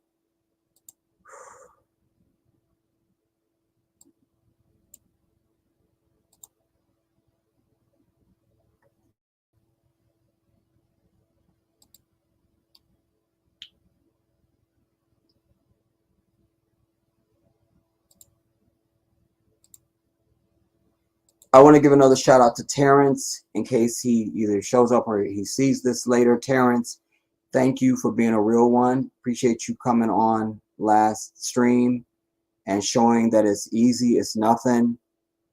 Appreciate you, brother. You are loyal. I love you.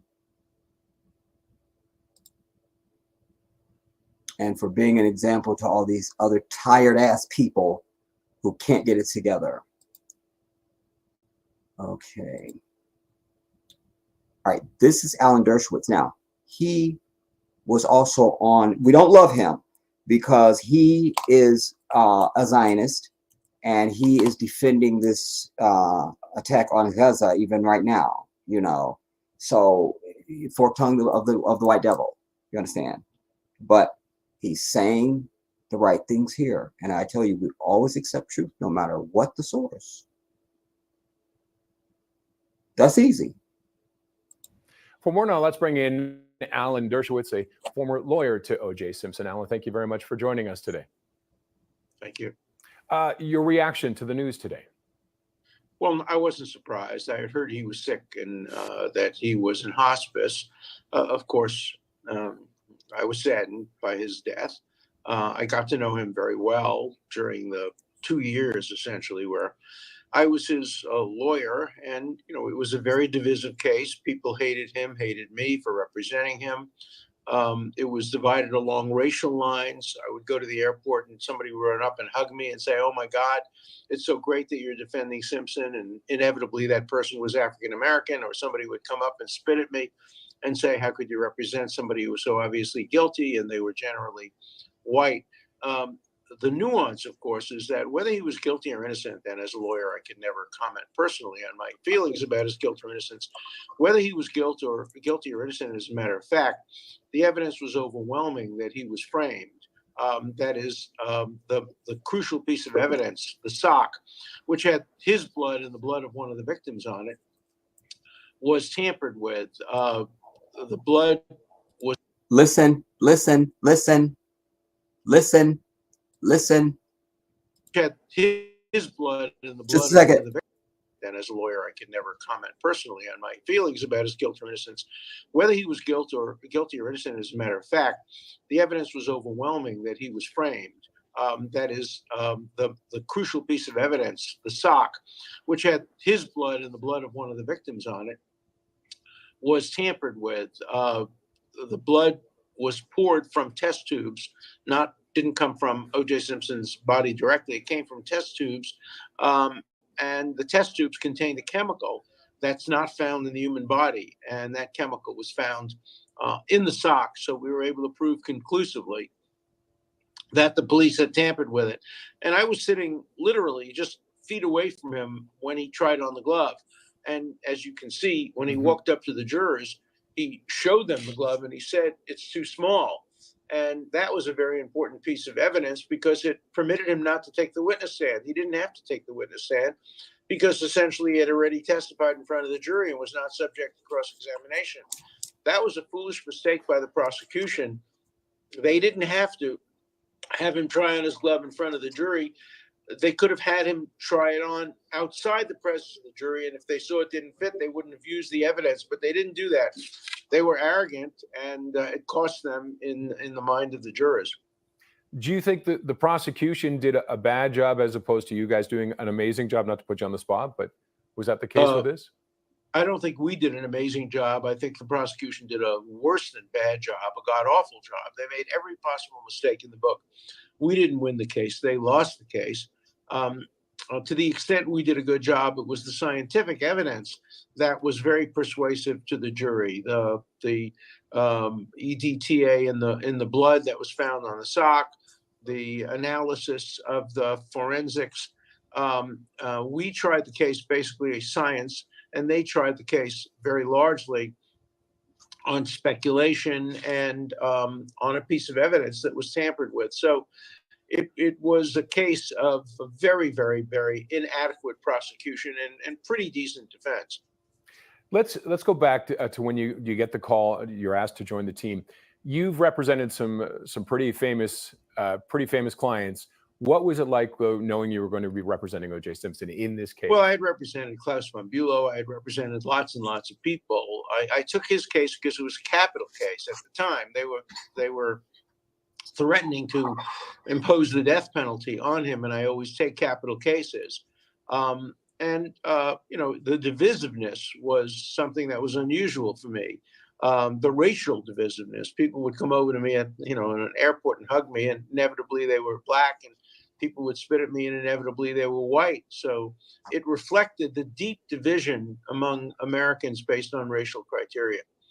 Now, I want to talk more about that, but going into the case at the end, when you're waiting the jury's decision, what were you expecting?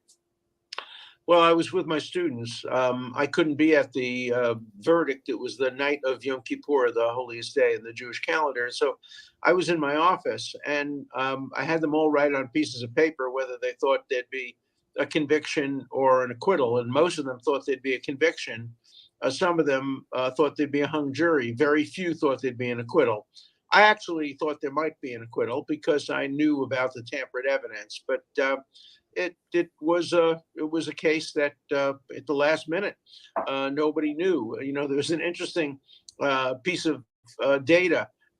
They discovered so many people were watching the case. Even the Supreme Court of the United States took a pause in its deliberations to watch the verdict on television. It was one of the most watched moments in television history, because normally you don't have advance notice that a verdict is coming down. But here, the verdict came down at night the night before, but we were told it wouldn't be revealed until midday the next day. So everybody knew exactly the moment it would come down, and everybody watched it. And the result, was it what you expected? Again, I was not surprised, and people who had seen the whole trial were not surprised. People who had read about it in the media were shocked because they had been given a distorted view. They hadn't been told, for example, much about the bloody sock. And the bloody sock was very instrumental in the jury's thinking about the case. Bloody sock. 4 reasons why you shouldn't switch to the internet's favorite laundry detergent. What was the impact? What kind of an impact did this trial have?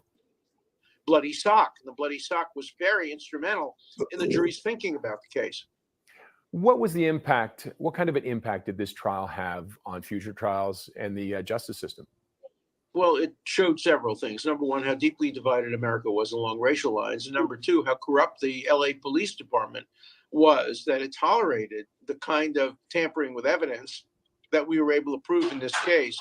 And, it also showed that the system is not simply, to use a bad term in a case like this, black and white, that you can have a nuanced verdict. For many scholars who really understood the case, many of them thought he was factually guilty, but that the evidence against him had been tampered with, and therefore it was a just verdict, that there was an acquittal, because a conviction must be based on evidence that is real and legitimate and proved guilt beyond a reasonable doubt. Now, of course, he was found responsible in the civil trial, though. And he did take the witness stand in the civil trial, and that may have made the difference. He was not a good witness. I helped very much to persuade him not to take the witness stand in the criminal case, because he didn't have to, and you can't infer guilt from his not taking the witness stand, because he has a right not to in a criminal case, but not in a civil case. And because he had approached the jury with the glove, I didn't think it was necessary for him to take the witness stand, and that was the right judgment. Now, in the nearly 30 years since this case, have things changed within the system? Yes, I think they've improved. I think lawyers are more able to use forensic scientific evidence, and the police are less likely to try to plant evidence. The racial divisions haven't changed. We're an even more divided country today than we were 30 years ago. Today, we're divided along partisan political lines, religion.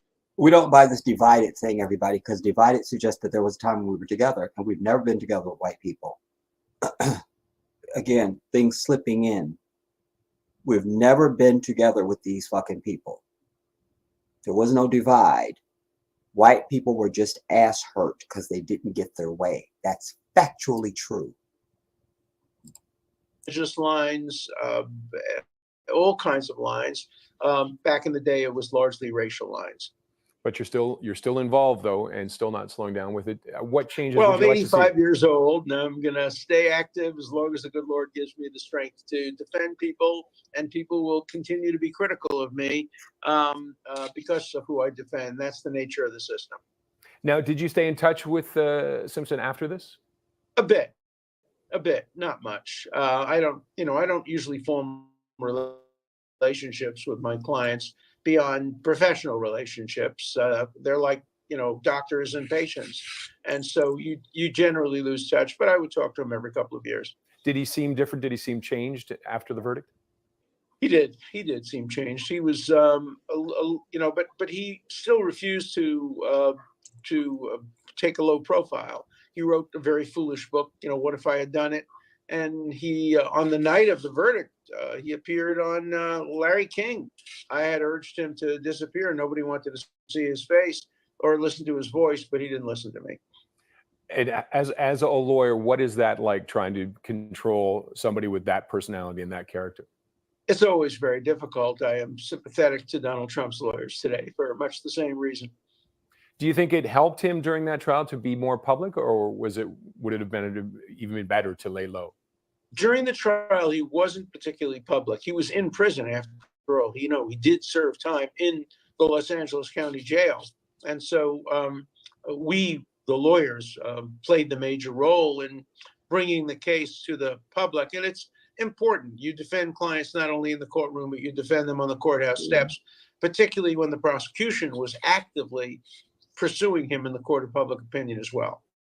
And just one last question before we go. When was the last time you saw him or spoke to him? A few years ago. I really didn't speak to him lately, and I wish I had, because I knew he was sick, but I didn't have the kind of relationship with him that would entitle me to call him when he was in hospice. Okay. Alan, thank you very much for talking to us today. Thank you. Okay.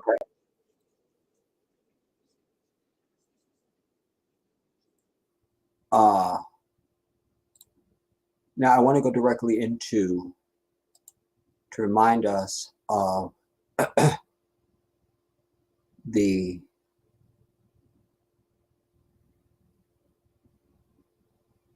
moment when white folks lost their fucking mind. Do you understand? This was CNN. This was everybody on earth holding their breath. There was people in Times Square. It was a moment, dude. Like, it was a moment. Like, it was a moment.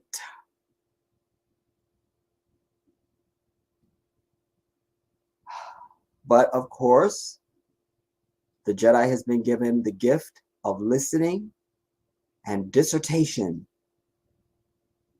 and law. I think I love law so much because I love the truth.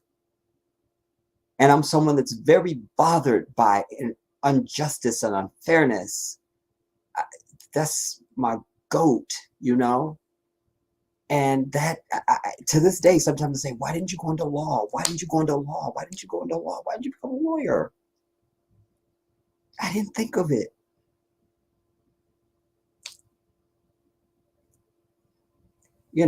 If my life was on a different trajectory, if I was still going to live in America, I might pursue it even now at this stage of my life. But I'm not going to live in America. I'm going to live in Africa. I can't find a reason for me to be a lawyer there, you know?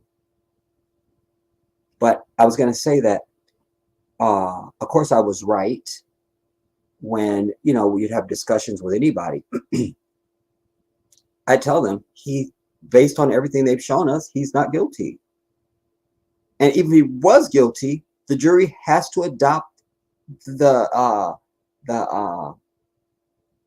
law on reasonable doubt. It goes in the favor of the defendant, not guilty, based on Furman, based on the socks, based on the timeline, based that they kept squeezing, witnesses changing their tone, blood evidence. I mean, there was more reasonable doubt in this case. Probably there usually is in a lot of cases, but really evident stuff where there's no way you could convict the guy unless you're white, which means you're automatically evil and you convict. That's the fact. Let's see the moment. Oh.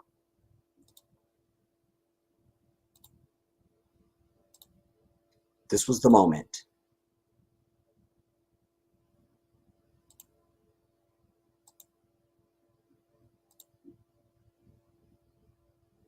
Mr. Simpson, would you stand and face the jury? All right, Mr. Wait. All right, Mr. Simpson, would you please stand and face the jury? Oh, okay, there you go. Mrs. Robertson. Superior Court of California, County of Los Angeles, in the matter of the people of the state of California versus Orenthal James Simpson, case number BA097211. We, the jury, in the above entitled action, find the defendant Orenthal James Simpson not guilty of the crime of murder in violation of Penal Code Section 187A, a felony upon the. Look at Robert Kardashian. A human being. Look at Kardashian. Wait, we have to go back because we have to go back. Listen, get your life on the verdict, but watch Robert Kardashian. For those of you who don't know who Robert Kardashian is, damn it. Ugh. This is him right here with the sort of Elvis hair going on, the sort of Elvis skunk street something. All right, that is Robert Kardashian. He looks like, what the fuck? And why he looks like that, the Jedi will tell you after the clip. Oh, it's juicy. All right, Mr. Simpson, would you please stand and face the jury? Mrs. Robertson. Superior Court of California, County of Los Angeles, in the matter of the people of the state of California versus Orenthal James Simpson, case number BA097211. We, the jury, in the above entitled action, find the defendant Orenthal James Simpson not guilty of the crime of murder in violation of Penal Code Section 187A, a felony upon Cole Brown Simpson, a human being, as charged in count 1 of the information. Superior Court of the State of California, County of Los Angeles, in the matter of the people of the State of California versus Orenthal James Simpson. We, the jury, in the above entitled action, find the defendant Orenthal James Simpson not guilty of the crime of murder in violation of Penal Code Section 187A, a felony upon Ronald Lyle Goldman, a human being, as charged in count 2 of the information. We, the jury, in the above entitled action, watch the hair. The special circumstance that the defendant, James Simpson, has in this case been convicted. The hair. Right here. Crime of murder of the first degree and 1 or more crimes of murder of the first or second degree to be not true. Signed this 2nd day of October 1995, juror 230. Ladies and gentlemen of the jury, is this your verdict? So say you one, so say you all. All right, counsel, Mr. Simpson, would you be seated, please? Let's have it quiet in the courtroom, please. All right, Mrs. Robertson, would you please? And all the bailiffs that were standing there ready to handcuff him and snatch him away, stand the fuck back and watch your ass. Look at Robert Kardashian. He's still looking around. He's like, fuck, I can't believe this. Here's why Robert Kardashian is looking around everybody like he just lost the fucking something. Wait, let me come back in to tell you this.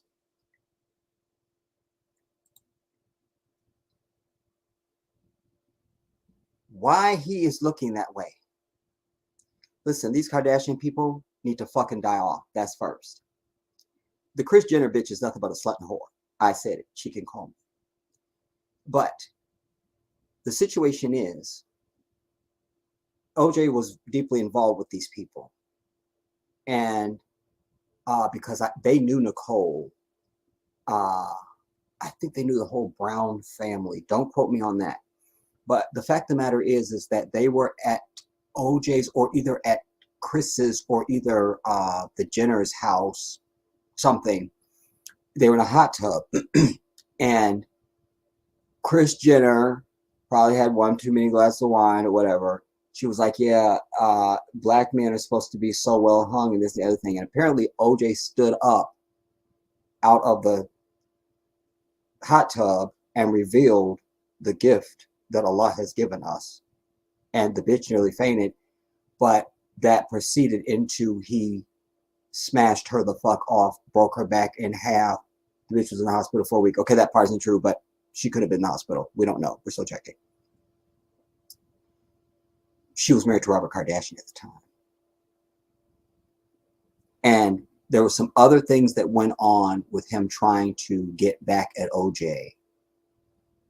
And this documentary that is saying it's not available anymore, it's got to be somewhere. They lay this all out. So Robert Kardashian was fully expecting OJ to be, even though he was still faking like he was still friends with OJ. Because remember, OJ is still a famous human being. And a lot of times people just want to be around you, even if they can't stand you or they're jealous of you or whatever, just because you're famous. They want some of that air that comes off of you and shit, you know? And he was fully expecting OJ to be found guilty, and he wasn't. That's why he's stunned as fuck. Because there was something else that happened with the hit guy, and I can't tell it the way that the documentary told it. But yeah, he was fully expecting OJ to be found guilty. He is in shock right here. Do you understand? Wait, let's bring that back.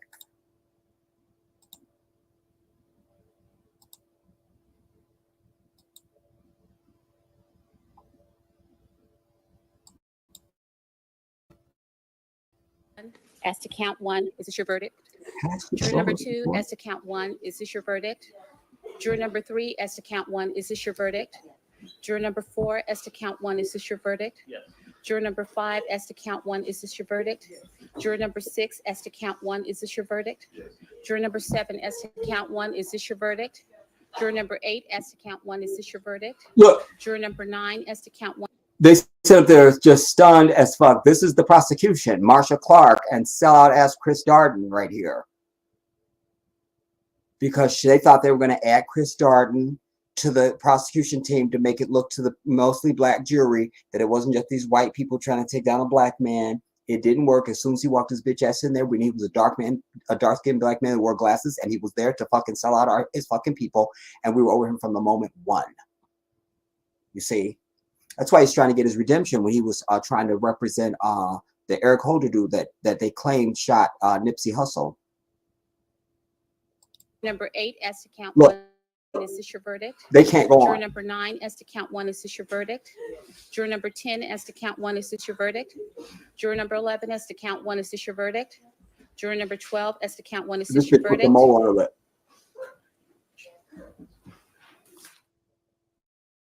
Do you know the U.S. Solar Company's nasty little secret? Do you know that I don't give a fuck, white bitch? And so then they polled the jury and blah, blah, blah. But I submit to you, as I say, that Robert Kardashian was very much in shock that OJ was not being found guilty. And you will recall, if you were living at the time, that OJ, when his garment bag that he had when he came back from Chicago, he gave that to Robert Kardashian. I saw something earlier that I didn't click on, claiming that Kim Kardashian said she looked in the garment. Fuck her. Vampire blood drinking ass bitch. I can't with these people, dude. I can't even do it. I can't even do it. And then this the thing, Bruce Jenner apparently made a statement today saying good riddance. You don't know if you're a man or a woman, so we're not really trying to hear from you. I'm sorry, who was behind you that had a statement? Somebody's behind you. You're a bitch ass that had a statement. Who was it? Somebody behind your bitch ass. You, sir, go. You had a question. You had something. Nothing. All right, we'll wait for you to think of something, and then we'll hear you. Okay. All right. Okay. Okay. So, I mean, I can't. What else?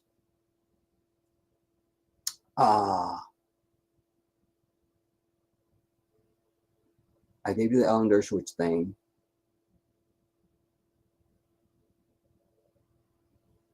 I'm going to also bring you this doctor on the prostate cancer of O.J. Simpson, but we're going to come to that. I want to first play you this sniveling twit. You'll recall Kato Kalin. And by the way, in this documentary that I'm telling you about, damn it, we're going to have to find some way to find it now. You have to see it. Because O.J. is saying in the documentary, I don't know none of these people. These were all people that were Klingons of Nicole. Like, I don't know none of these fucking people. Because when I saw Kato Kalin back in the 1990s, it just looked like he didn't fit. Why are you staying at OJ's house?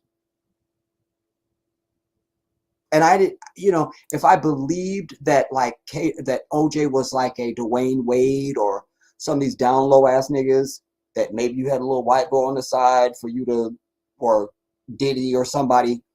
But I don't get none of that from OJ. OJ was a straight up heterosexual dude.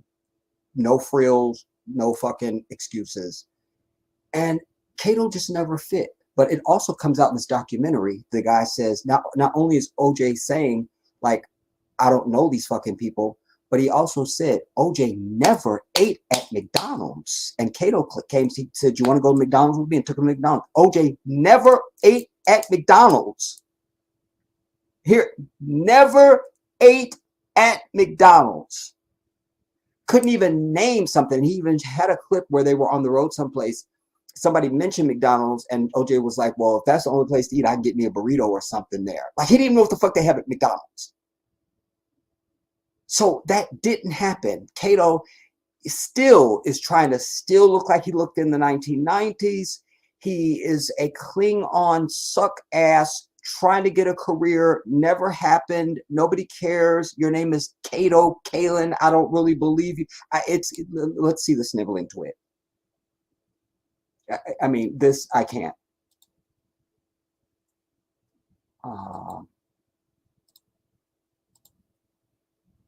But like I said, OJ was like, I didn't know none of these people. These were all Klingons of Nicole.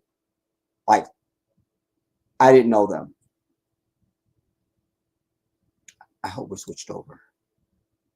It is the story that transfixed America. You watch all of this. All-American I don't know what he's star gonna say. athlete turned movie star, I hate him his too much. beautiful wife, 2 brutal murders, and a collision of crime, celebrity, policing, and race that obsessed millions and exposed America's racial divide.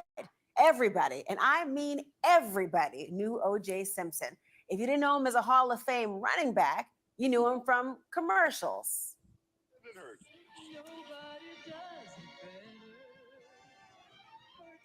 You knew him from movies like The Naked Gun, but the story turned into a nightmare on June 12, 1994, when his ex-wife, Nicole Brown Simpson, and her friend, Ronald Goldman, were brutally murdered outside of her condo. Outside of her condo. Know this detail, as I said to you, the domestic violence tape that they brought in this domestic violence incident was the only incident.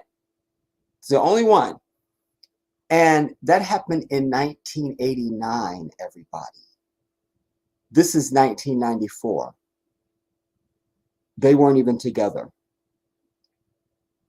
He's not the person to be notified. Now, if you want to tell me they just divorced last week and he moved out his things out the week before, all right, maybe you should go tell OJ and notify him that his fucking bitch for her coked out ex-wife just died.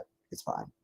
But 1989, at least as of 1989, they weren't even together at all. There was no need to go and notify him that anything happened to this bitch, that she even stumped her toe. Nobody cared. Nobody cared. Let's go on. O.J. Simpson was charged with 2 counts of murder. Then came the infamous hours-long slow-motion chase in that white Bronco. 96 million people were watching it live. When I saw that, I was at work. When I saw it in the break room. I thought, well, I guess he did it. This is before the trial and all that stuff. This was just like, this was all just still just coming out. I was like, oh, okay, I guess he did it. But even this turned out to be not true. There wasn't all this, there was a mask and money and all this shit. That wasn't, none of it was true. And this documentary also shows and proves that the supposed suicide note that he had going on was not even OJ's handwriting. And the way that the name was signed, they showed all sorts of examples of how OJ signs his name, and none of them matched this shit at all. And you didn't have to be a handwriting expert to see it. It was so evident. You could just look at it and go, that signature is not that one. That's completely different than that one, period. I understand we're going to go to a... And the other thing I'll tell you about that clip, the Bronco chase.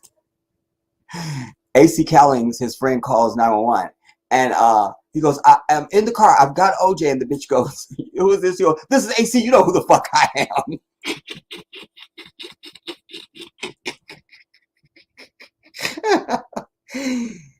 It killed me because, A, I loved it that he said this is dumb white bitch.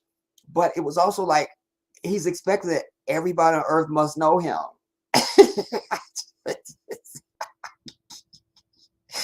It was very like, everybody don't know you, AC. I wouldn't have known you. Anyway. Live picture in Los Angeles. Police believe that O.J. Simpson is in that car. Okay. Police believe he is in that vehicle. Simpson eventually surrendering and pleading not guilty. Absolutely 100% not guilty. That's the first time I saw OJ since I don't know the last time I had seen him. I don't know who I was expecting to see. I saw that. I'm like, he's a brother. Had the waves going on in his hair, and he looked like a regular dude. Like, that's a brother right there. I don't know what I expected to see, y'all. That's how separate he was from at least my universe. And I feel like most black people, And I'm not a sports fan, so I just, OJ was not, But that moment, I was like, whoa, wait, that's him. And he was serious, and I don't know what I expected to see or what I thought he was or anything, but that was impressive to me in that Simpson moment. eventually surrendering and pleading not guilty. We need to watch this. Absolutely 100% not guilty. Absolutely 100% Must not see guilty. TV with shocking moments like this. If it doesn't fit, you must acquit. Well, 11 months later.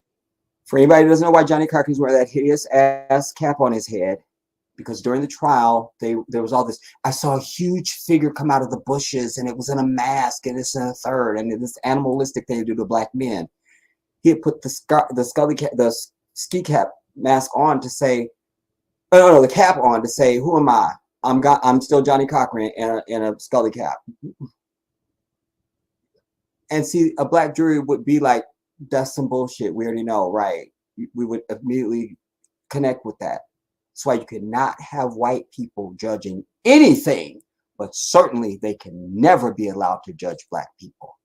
Because A, they don't have the intention to be fair. They don't have the capability for righteousness, and they don't know us. They don't. They don't. We should literally have the power to get that to be a law. Any juries that judge us can include no fucking white people, not even one. Not even one. Because you get one fly in your damn drink and you don't want to drink it no more. You're not waiting for 2 or 3.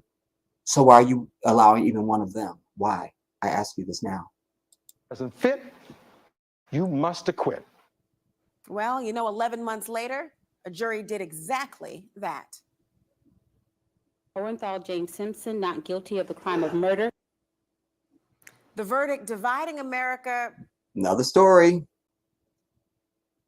The verdict being read was read by the court clerk. My father debated me down. I said, Dad, you're just wrong. You're watching way too much television. Where the jury for a person comes out, do you have a jury for? Do you have a verdict now? Yes, we do, Your Honor. And then the jury for a person reads the verdict. No. In most cases I've seen, it's the court clerk that reads it. Sometimes the judge just reads it right out. You know, but this was the court clerk. And finally my dad realized that. He goes, oh yeah, you were right, Abdullah. My bad. You know, I'm like, I told you I was right, Dad. I wouldn't just argue it just to be right. You should know that about me. If I know it, I know it. Along racial lines in a split screen that frankly could not be ignored. Okay, they showed the split screen. 13 years later, O.J. Simpson would go on to prison, but not. And this for was murder. every split screen USA. White people on the left looked like they just had to look in the mirror and see nothing but the devil in flames of their own reflection, because that's what they see. And the other side, any split screen USA was black people doing exactly this. Go. Murders. He was convicted of robbery and served 9 In fact, that is the years. Oprah show. His family says that he died in his home. Yeah, in that Las was a clip Vegas from at the Oprah that they are showing. His family says that O.J. Simpson would go on to prison, but not for the murders. He was convicted of robbery and served 9 years. His family says that he died at his home in Las Vegas at the age of 76 after a battle with cancer. But let's not lose sight of what this is all about. Nicole Brown and Ron Goldman, two people who were brutally murdered, leaving their loved ones, including children. See, you notice every time you hear about the shit with Hamas and the shit stain and the illegal land heist known as Israel, anytime they mention their shit in Israel, you have to use brutal and savage. You hear I said the brutal murder because he's a fucking Zionist fuck. His father's mustache goes out to here and his nose is, you don't want to get into it. But you see how she said that. There's a reason for that. Because it's enough to just say they were murdered. Why does that have to be brutal? Is that going to make it any better or worse? They did anyway. So what's the matter if it was brutal or not, bitch? They're dead. You know, I mean, I can't even do it. But hear this. I'll try to shut up. Murdered, leaving their loved ones, including children, grieving to this day. The Goldman family speaking out tonight, saying the news of Ron's killer passing away is a mixed bag of complicated emotions and reminds us that the journey through grief is not linear. Well, our first guest knew Nicole Brown Simpson This is the and twit. OJ. He was living in a guest house on. Look, he's wearing fucking gray tube socks with dress shoes, everybody. So he's a fashion statement. We should all take pointers. Let's go. OJ Simpson's property at the time of the murders. Cato Kalin was a key witness for the prosecution in OJ Simpson's murder trial. And Cato Kalin joins me now. Look. Cato Kalin, thank you for joining us tonight. I mean, it has been an extraordinary day to contemplate and look back to that time, which I'm sure feels very fresh to you. When you think back Laura, to that I'll tell time, you, oh, go ahead. Excuse me. I was going to say, listening to you and seeing everything that just came up, it encapsulates this last 30 years. And I sat here and I relived everything that you had just said. And it's amazing that I'm older now. And when people say time goes by in a wink of an eye, and you're a kid, you don't think that, but it does. And all the stuff that has happened, and today, this morning, getting about 99 messages immediately and coming into 300 messages. So I knew immediately that it meant someone had died. And that's how I found out about all this. And I got to tell you that it was because I had so many calls that came in, I decided to sit down. I didn't want to do anything, but I decided to sit down and to write something from the heart. And that's why I posted something on social media. And it is condolences to the kids of OJ, of Arnell and Jason and Sydney and Justin, because losing a father is never easy, but And again, he's up there being given all this legitimacy, and I'm telling you, OJ said he didn't even know this dude.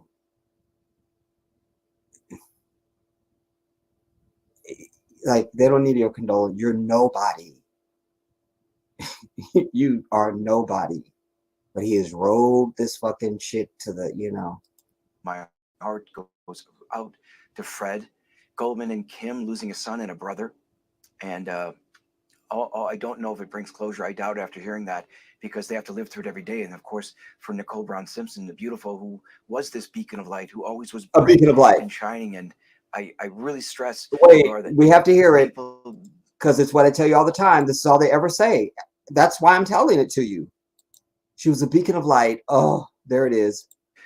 for Nicole Brown Simpson, the beautiful, who was this beacon of light, who always was bright and shining. And Bright and shining. And she lit up a room, and she would give you the clothes off her back, and everyone loved her, and she loved everyone. I can't. I really stress, Laura, that people don't forget it's really about those two human beings that lost their lives in their prime. Cato, when you were reliving it, even through our brief introduction to this conversation, where does your mind go? What does it feel like? Take us back to then. You see her demeanor? It's not organic. One of the things I loved about when I saw a news presentation in Africa, even though how they dress, everything is just like real people. Just we telling you about it, how they do it, everything. This, you've seen every fucking bitch that's ever done a reporter done this shit. Tell me where your mind went. Tell me what you were thinking. That sort of inquisitive. I'm sure it says on the fucking teleprompter, look inquisitive and squint, bitch. I mean, it's there. You see, I had to point that out. I can't, stuff like that doesn't go past me. So, like, she's really getting the story. Like, just really break the witness down, your interviewee down, and just really get the story out of Cato's bitch ass, who means nothing to anything at all. Cato, when you were reliving it, even through our brief introduction to this conversation, Right here. where does your mind go? What does it feel like? It's still rehearsed. Take us back to then. You know, I went back to the actual of living at the estate. Everything that I'm listening, because it's so, it's not on my mind anymore, but it's in the forefront now of thinking of inviting myself, for instance, to that drive to McDonald's, which I didn't know was McDonald's. And I thought about that They did not go to McDonald's, everybody. If this twit went to fucking McDonald's, it wasn't with OJ Simpson. Wallahi, if we, like I said, this documentary apparently YouTube is saying doesn't exist on there anymore. I will do my best, everybody, to find that documentary some type of way. It really is well done. And I almost didn't watch it because I've watched everything on OJ and I'm done, and I lived through it. But I'm glad I clicked on it and watched that one. This was months ago. And it really tells it. And it's so clear. OJ did not eat at McDonald's, would have had no reason to go to McDonald's, didn't even know what they sold at McDonald's. That really cinched it. They already had enough evidence before that. But when he said he didn't even know what they sold at McDonald's, and then played this clip of them somewhere they were on the road, and they said something about McDonald's laughingly because they kind of knew he didn't eat at McDonald's. But they were acting like they were serious. Like, yo, well, if that's all they got, then I at least go there and get me some burritos or something. Dumbass. They don't have burritos at fucking... He didn't eat at McDonald's, y'all. He didn't eat at McDonald's. So this fucker sit up there with his white ass talking about that ride to McDonald's. I didn't know it was McDonald's. Die off. was McDonald's, and I thought about that of Wait, I invite myself, but I could tell he didn't. From there. Well, everything that. Just a second. And go. Go. What does it feel like? Take us back to then. But I went damn it, I'm talking too much. Even though I cannot stand the bitch, I do love her lipstick. I love when women wear this. Like, that looks like her lips, even though I notice that ain't.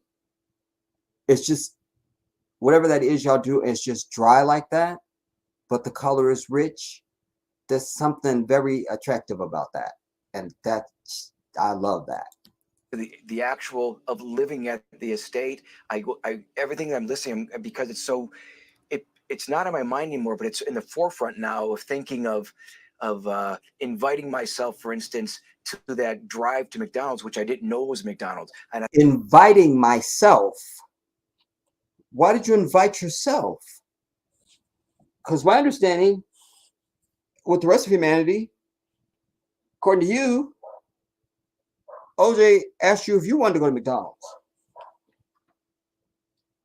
Not inviting myself to McDonald's. Not that I need the evidence. Uh-oh.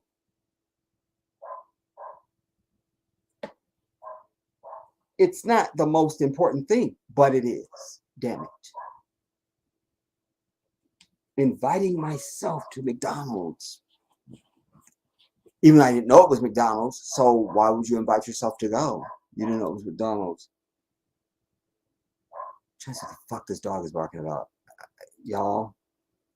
it's not in my mind anymore, but it's in the forefront now of thinking of inviting myself, for instance, to that drive to McDonald's, which I didn't know was McDonald's. And I thought about that I invite myself, but I could tell he didn't want me to go. And it becomes the most important timeline in the trial. And because of these, he said it twice in 2 seconds and before 2 seconds. And now he's saying he didn't want me to go. This is testimony I've never heard. And I watched the fuck out of this trial. I think I was one of the lawyers. My people are going to tell me. But I mean, come on. We'll just hear it again. Mind anymore, but it's in the. It wasn't in my mind anymore, but now it's at the front of my mind.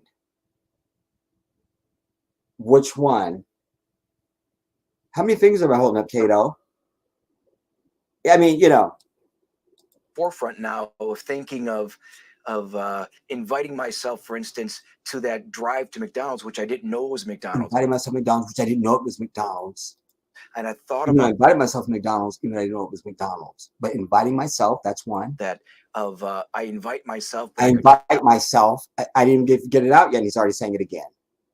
Well, he didn't want me to go, and that's. It's like he didn't want me to go. Why wouldn't he want you to go? That makes no sense because you're making it up now. Because the whole idea was that you were being asked to go to McDonald's so that it created some sort of alibi or some shit. That's what they were trying to explain, you know. But it didn't happen because OJ had a limousine that was on the way to get him. By the way, there was a time we used to ride in limousines and not these fucking Suburbans and cars and shit. I'm over it. In fact, when I was in this tunnel, when you go to LAX, I was just tripping that there's no limousines. Even when you get on the main thing to go pick up your people, it's no limousines. There's no limos. No limos. Nowhere. If you didn't see limos, no place else you would see them at the airport. And now you don't see them. I'm fucking tired of it. That's something else. I'm getting therapy for that. Anyways, but you heard the bastard say, and then because now he's on CNN. For him, thank God OJ died, because now he gets another boost in his fame around his friends, and he gets carte blanche at restaurants and things like that. It's Cato. And, you know, because it was the timeline, because that was the whole thing, that he was so important to the timeline and shit. I wish death upon this motherfucker immediately. I'll just tell you. And anybody like him. I'm just fucking tired of white people living and fucking lying, and then at the same time making money on our shit. This coked out fuck, failed ass something is up here trying to proclaim, I'll shut up. And I don't know if it brings closure. I doubt it after hearing that, because they have to live through it every day. And of course, for Nicole Brown Simpson, the beautiful, who was this beacon of light, who always was bright and shining. And I really stress, Laura, that people don't forget it's really about those two human beings that lost their lives in their prime. You know, Cato, when you were then why were you staying at OJ's and not Nicole, since she was such a light? I mean, I'll stay where the light is what I'll do. But I'm crazy, so you know, don't follow my example. But you were at OJ's. Even through our brief introduction to this conversation, where does your mind go? What does it feel like? Take us back to then. You have to hear this again. I'll shut up. you know, I went back to the actual of living at the estate. Everything that I'm listening, because it's so, it's not in my mind anymore, but it's in the forefront now of thinking of inviting myself, for instance, to that drive to McDonald's, which I didn't know was McDonald's. And I thought about that of I invite myself, but I could tell he didn't want me to go. And it becomes the most important timeline in the trial. And because of these sort of things that happened 30 years ago, still to this day, I mark down everything I ever do. If I'm married now, but I always make sure of where I was at this moment. I write down the time, what song I heard on the radio, just because I'm so aware of timelines that it's become so much a part of my life. And I think back of the invite. I think back of seeing the Justin and Sydney growing up and laughing. So it's all these mixed emotions. It's like a videotape machine playing back all these memories. You've said in the past that you think that he was guilty. Was there a time you doubted that? In the very beginning, I doubted it because I thought that he flew to Chicago. There's no possible way. Even when 4 detectives came to my guest room, I didn't know what was going on. I just let these 4 guys in. They didn't say they're the police yet until they told me, and then they asked me what I was wearing. They walked around the room. They looked at the bottom of my shoes, and I said, "Did his plane crash?" But nothing made sense. It was a fog. And then, with time passing and more that would come out, I changed my mind that he's a guilty man, I believe. Did you think there would be a time when you would speak with him and he would tell you that? No, as a matter of fact, there was a time, though. It's a great question, Laura. And I remember a time where my mind was swayed when he, after the murders, he brought me into the kitchen while there was people there having dinners and consoling. And he just said to me, you remember we ate our food in the kitchen. And I remember completely that was such a lie that when we came back to McDonald's, he was at his door of the car, and I was 20 yards away walking into his house, going to go in there. And then I looked that he wasn't there, and I said, "Oh, he doesn't want to be around me." And that was the last, and that started the whole timeline. So where did OJ eat his McDonald's at then? Fuckwad. Just tell the jury now. Where did he eat? Where did he eat his McDonald's that he doesn't eat? Where did he have his McDonald's? So he doesn't want to be around you, but he asked you to go to McDonald's. But you're retelling it now that you asked to go to McDonald's, that you didn't know was going to be McDonald's, according to your own testimony. And now, when you get back from McDonald's, you decide he doesn't want to be around you. That's more consistent when he doesn't fucking know you. Like OJ said, he didn't know none of these people. And he never asked you to go anywhere because it didn't happen. It didn't happen. We have no testimony anywhere of any McDonald's other than this motherfuckers to claim they went to McDonald's. We don't hear anything about it. Well, where'd you eat? When did the limousine driver say at a McDonald's bag? Did you smell French fries? There was nothing of this at all until now. This bitch right here. By the way, there's the Goldman father with the mustache that goes out to here. And every day he had to come out of the courtroom. He is a monster. He butchered my son. He butchered Nicole. He butchered, and I want to butcher your Zionist bitch ass too, bitch. Fuck these people. So I knew that was a big lie, and I didn't know why it was lying. Go back because we have to hear this lie really good. Man, I believe. Did you think there would? See, he wants to be the one now. They only want you on if you're going to say OJ was guilty. You're not probably going to see nobody on any fucking news program saying he fucking didn't do it. Like, they're not going to have me on. You feel me? They've called me and they've hung up on me. So that's a.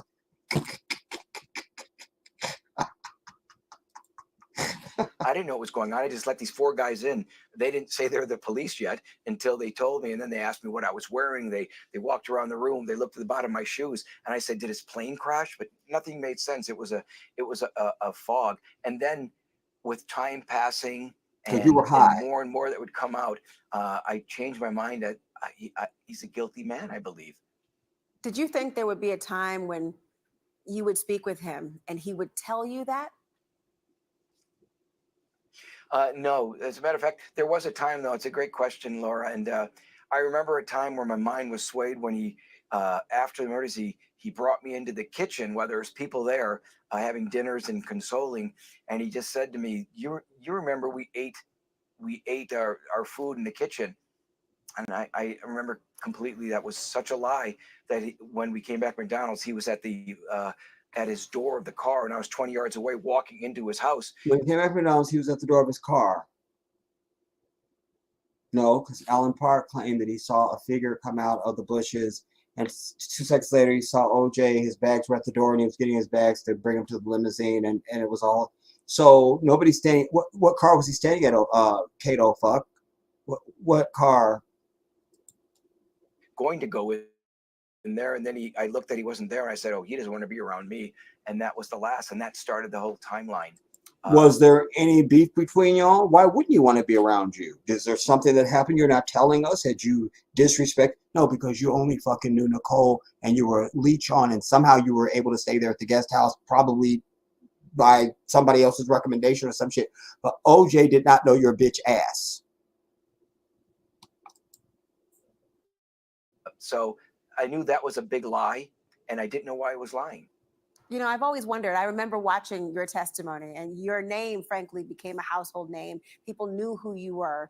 It was such a high-profile trial. It went on for months. Everyone associated you with it. I have always see the wondered, slow eye closing. what this. That's like, yeah, I know. Like that's an arrogant eye close. Everybody. That if you just blink, you just blink. But this shit, this long, that's very telling. Trial meant to your life and going forward? You know, Laura, it's I came out from Milwaukee, Wisconsin to become an actor. I became failed actor, famous for all the wrong reasons. Right, but you tried to do that, and that's why you're on CNN now, because you're still trying to stretch that fame, having some new lie to tell, thinking that nobody will go back and see the record for itself and say, "That's not what you said at the trial, Cato Buck. That's we have it here what you said, and that's not it." So I became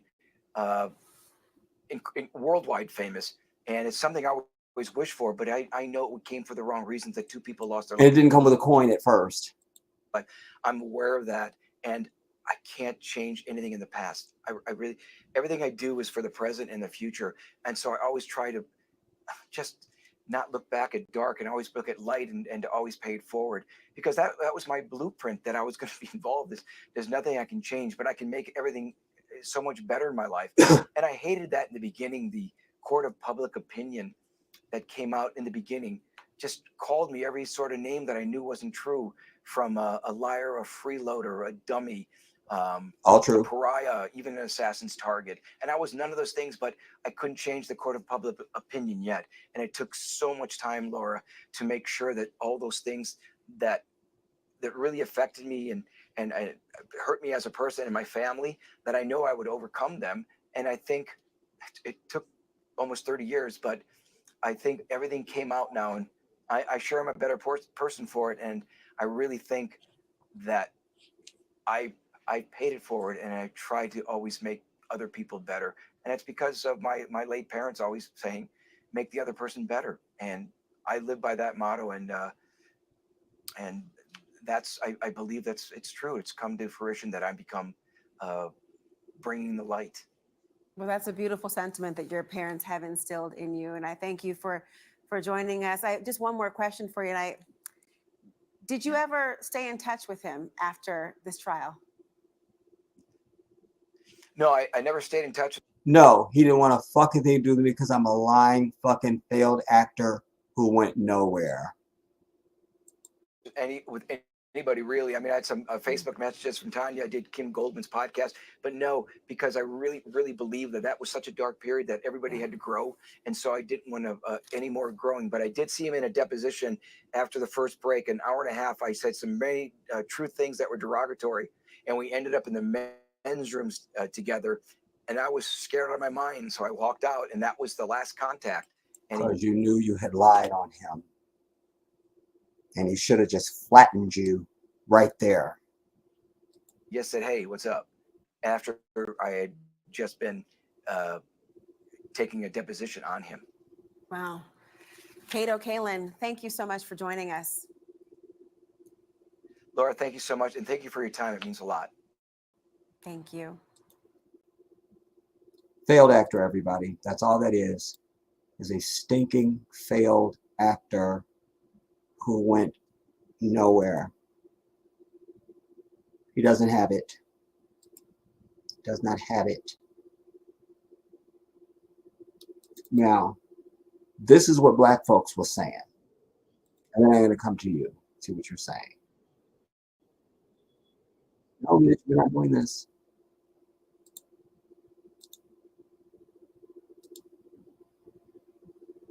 This is what black folks were saying in LA. Oh, straight to the regime. This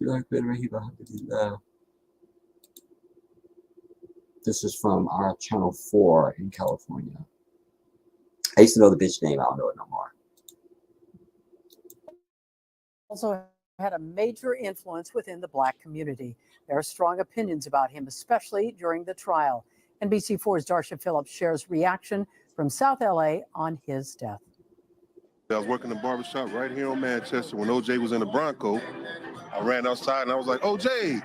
People who lived in Los Angeles in 1994 remember exactly where they were during the infamous slow Bronco chase. I looked out my window, I saw OJ, I saw the helicopters. And they remember the trial and the acquittal. Do I believe he did it? Nah. But for many in the Black community who lived in Los Angeles in the 90s, the O.J. Simpson trial further revealed the deep chasms between white and Black people.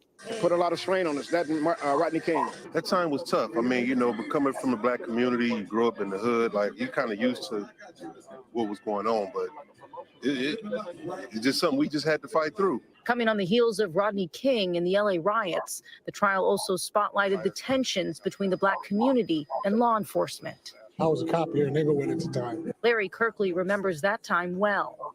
Being caught in the middle of it, the only thing I could do as a cop was try to do my job in a way that...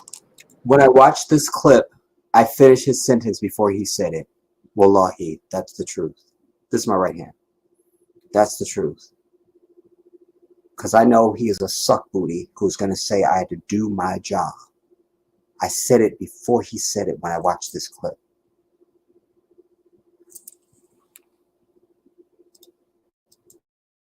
The Black community and law enforcement. I was a cop here in Inglewood at the time. Larry Kirkley remembers that time well.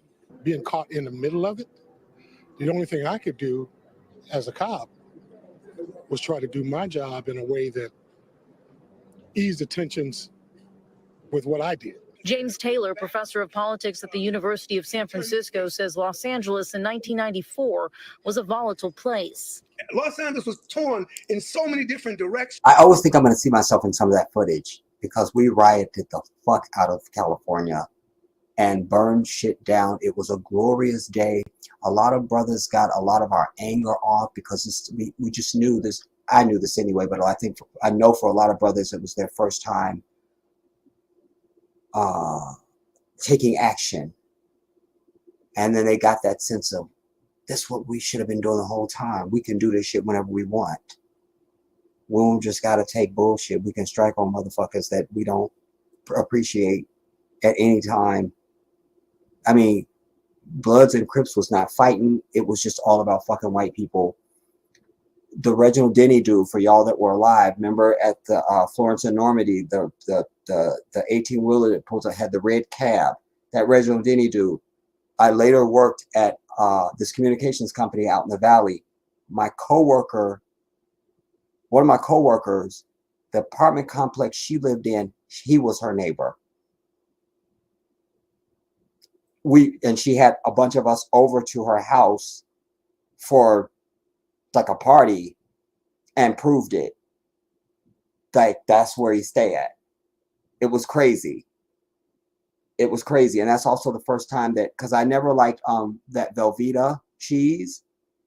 She had some recipe where she melts that in with salsa. It becomes a thing. Like you do it in the microwave and it's so good, man.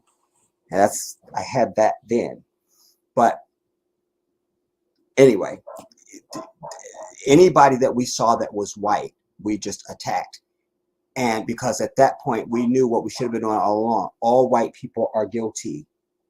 We don't parse out. It's all of them. And you won't see no allies on the street with us, no fucking where.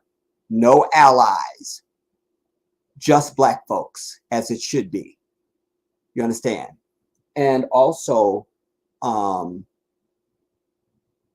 only that, but like anybody white, we attacked on your shit.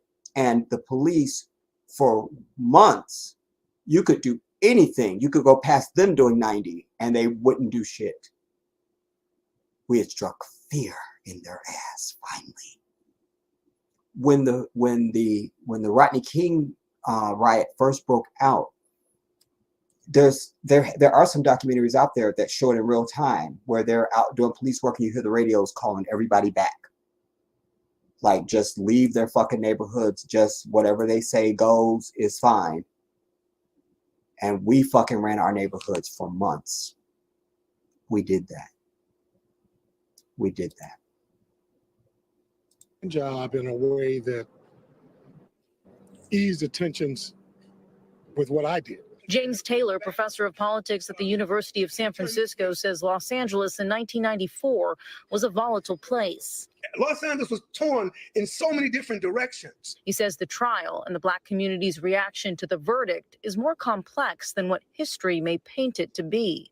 It had very little to do with OJ. It had more to do with the history of black Americans seeing, white perpetrators get off for violence they committed against African-American individuals. And for some, looking back 30 years from where they're sitting, not much has changed. We've got videotape evidence of white law enforcement officers, minutes and minutes of it, killing black Americans unjustly, and they are found not guilty. A lot of black men in jail right now, locked up for a murder or something they didn't do. And it's still going on. Time ain't changed. It got worse. That's how I see it. Darsha Phillips, NBC4 News. Listen, that's the other thing that's important about this one that I did show you that's available. This one that I showed at the beginning called Absolute Proof, Innocence of O.J. Simpson with Barry Scheck and Robert Neufeld. Because one of the other things that they say, I've said this to you a million times, when people be like, well, they got money, that's why. No, the law is the same. So a lawyer that costs $150,000 an hour is no greater than a lawyer that costs $50 an hour. It is that counselor's ability to apply the law, know it against your case, and be able to do it. You understand? I'm not a lawyer, but I've represented myself in court. I've never not been victorious. Anytime that I've given legal advice to anybody, they have prevailed because I know what to look for. But also in my business law class in college, when we would have legal argument, you would never beat me in a legal argument. I'm prepared. I know the law I'm arguing. I'm good. And I win. And I love that they point out that the only advantage that OJ would have had, or anybody like him, he was able to bring Barry Scheck and Peter Neufeld from New York, who were these DNA experts, and they were able to get William Fung to come in with the blood evidence, and there was some things, but it's not because they have some law that you don't have, that's not the case. And I love that they touch on that. Okay, so there was that. Now I need to also bring you, I thought it was the TMZ piece where at the end somebody says, do you think that he admitted it at the end? I think that was in that clip.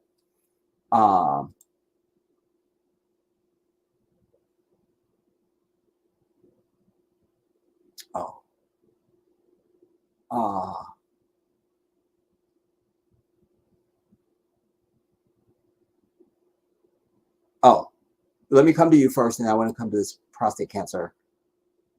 piece, it's important to talk about that as a full curriculum, because they are saying that O.J. Simpson died of prostate cancer. And I was astonished by that because of what I know about prostate cancer.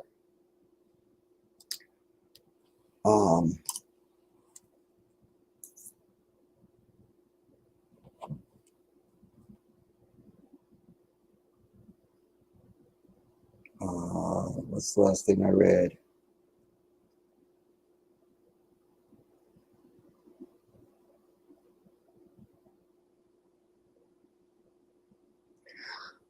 I think it was Andrea. No, it was Cheryl.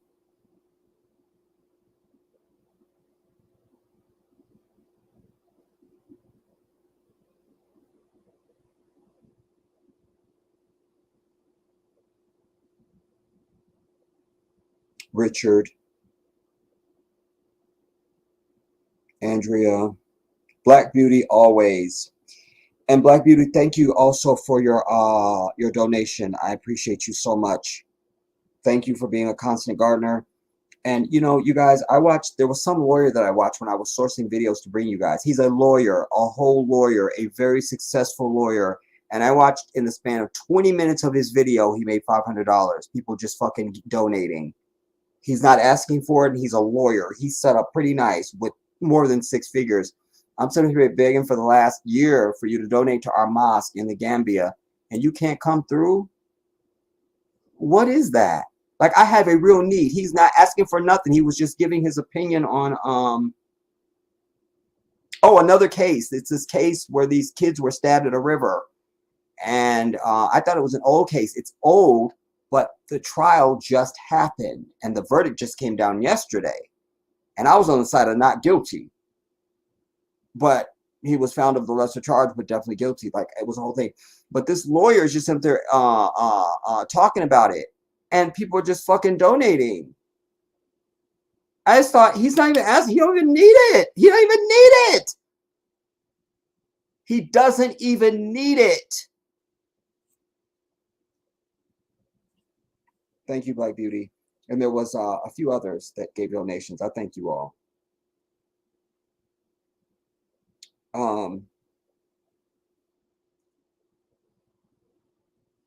You say hello, Jedi, and the Black Gold family coming in late. And there was something else I got from you, Black Beauty.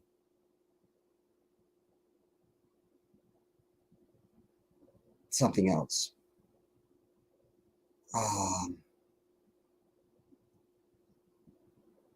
Okay, then Andrea, you must die.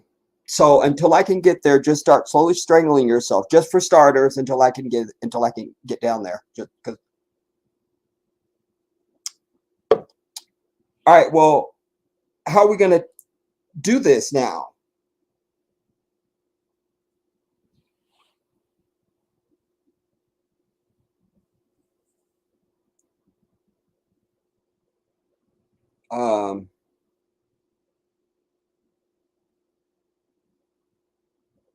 Oh, you said you'll hit me up on Facebook. Okay.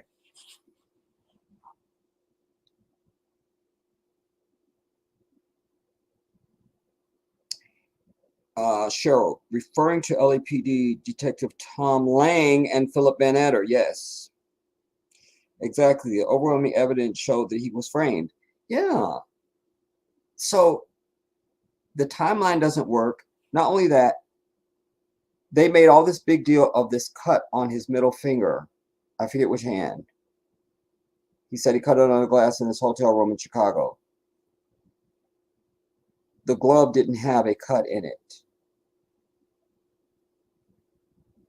So how do you cut yourself with gloves on during a murder? You cut your finger, but not the glove that your finger is in. It happens all the time, I'm sure. Righteous indignation. A big shout out to you, Queen. Good evening. And you say, I was in either the 4th or 5th grade. I was an embryo when this trial happened. At that time, I didn't understand, and the sensation of the case, but of course it was racial looking back. Cheryl, EDTA was produced in the blood samples from OJ in the vials, and Van Adder, or not Van Adder, fuck him, fat bitch. Barry Sheck and Neufeld, they talk about that on that Charlie Rose thing that you should go and watch. I can link it in the chat. I forgot that I can do that.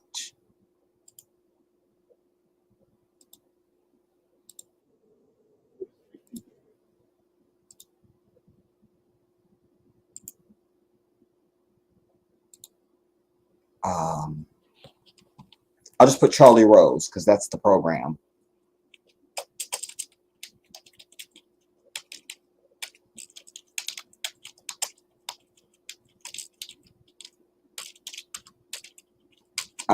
OJ lawyers.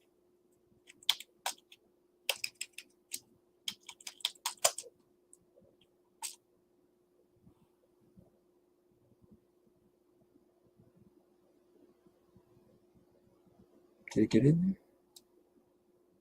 Yeah. So the link for the one that this other one, which is also very engaging, everything they have to say, and they also give Charlie Rose shade because he looks like he's trying to hide behind and act like he's just trying to be a journalist and he don't got no dog in the fight.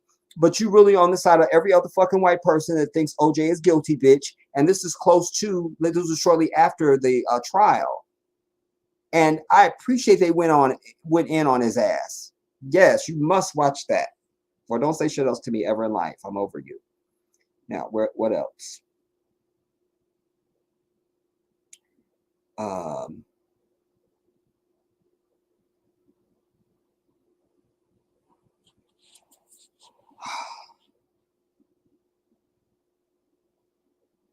don't even know where I'm at, y'all.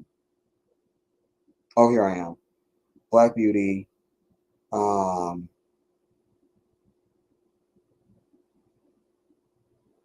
No. I was at Righteous Indignation. Cheryl, the EDTA, to the blood vials, because they drove around with it instead of immediately placing them in the laboratory. That's a no-no. You don't do that shit. Thank you. But you do if you're white and you're trying to frame somebody black, then it's all fine. Black Beauty, say I remember the O.J. Simpson trial. Nixie, okay, Mr. Jedi. I uploaded a video of me just to make you happy. Well, damn it, I'm happy about it. Let me see if I can just pull it up, because if I click this, then it may take me someplace or do something that I'm not ready to do or something. I don't know. Or actually, I could go to my actual, because I'm not on YouTube. I'm not. But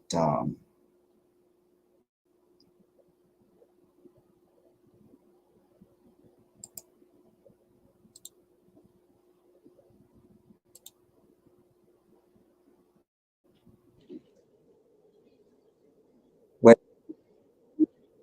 and you got my plastic sister playing, bitch. Better have my money.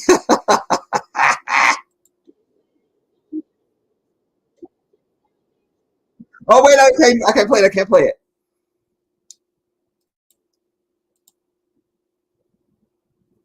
Thank you, Nixie. Appreciate you for doing that. Appreciate the effort. Appreciate all that. Appreciate. Because I don't like when I can't be connected to people. I don't like that.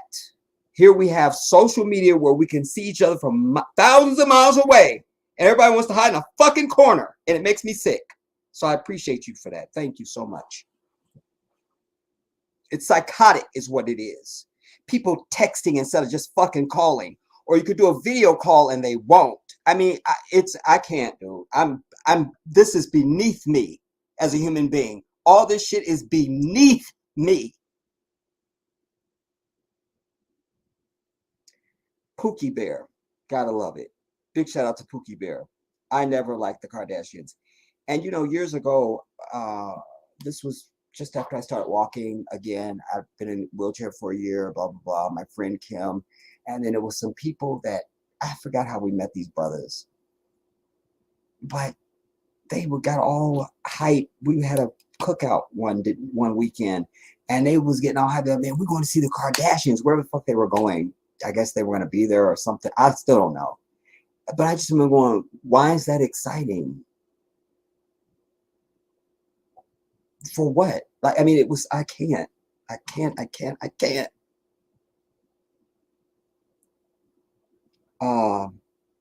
Richard Hart. It was obvious from day one, Kardashian was not on board.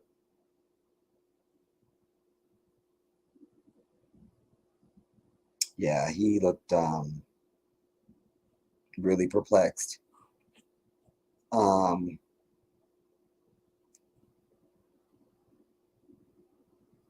Cheryl, Johnny Cochran had OJ's back. It was a very emotional time for the both of them. May they both rest in paradise. And there was something else I found out.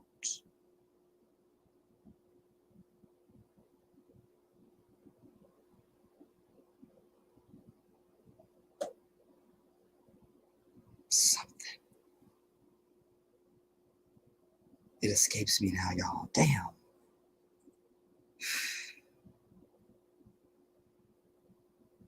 Nixie, thank you for answering the question regarding the cube box they wear. And again, like I said, I just don't remember the name of it and why, but I purposely went and educated myself about it because you see that shit and you can't unsee it. I probably lost sleep over it and need to file a lawsuit. That's something else. But I'll have to re-educate myself now about what it is. But it has nothing to, it's in no way associated with the Kaaba in Mecca at all.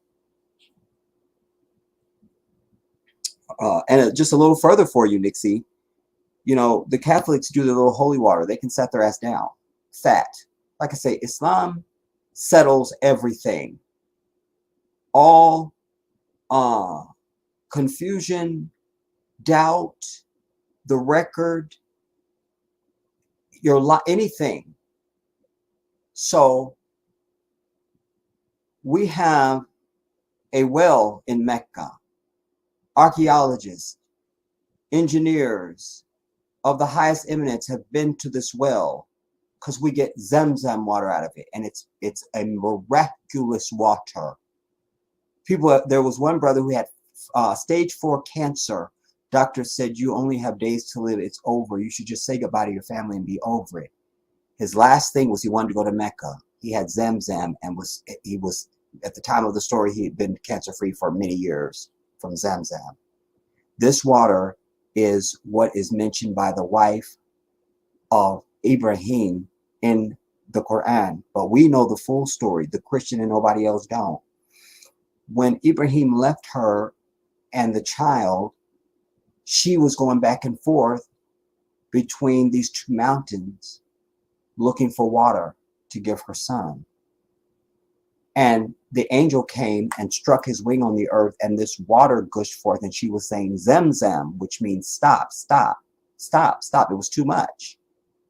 So it's Zamzam to this day. Archaeologists have been there. The well replenished itself. They cannot find the source of the water for many decades. It is a miracle. It is a miracle. That's the holy water. That's the holy water. And so this is where they were when Ibrahim comes back, and then that's when they built this Kaaba. This is a house of Allah.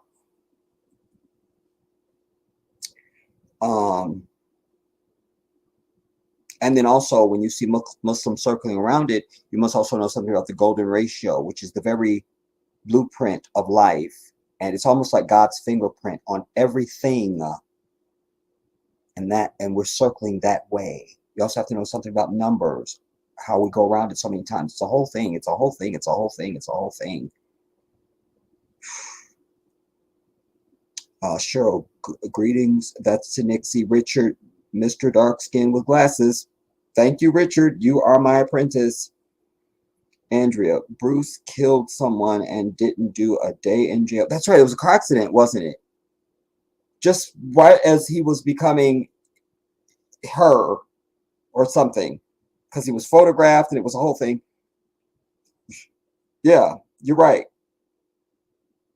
I forgot all about that. Cheryl, Jedi, that he, she, trans bitch, Bruce, killed somebody in a car accident. And then now Cheryl's bringing the receipt. Yeah. Christopher Moody, another shout out to you. Cato did an hour-long interview on Vlad TV about a year ago. Not surprised, because fuck Vlad. He looks like fucking Santa Claus or somebody without, I mean, that blood-sucking Zionist fuck.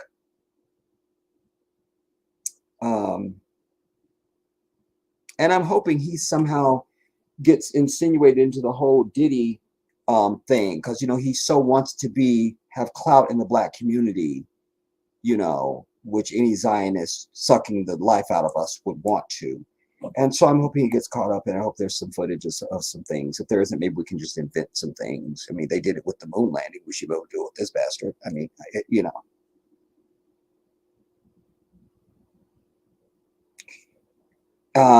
a world traveler, shout out to you, my sister. I think I see long hair. I can't really make out the face. I think you're a woman, but Cato and Nicole babysitter.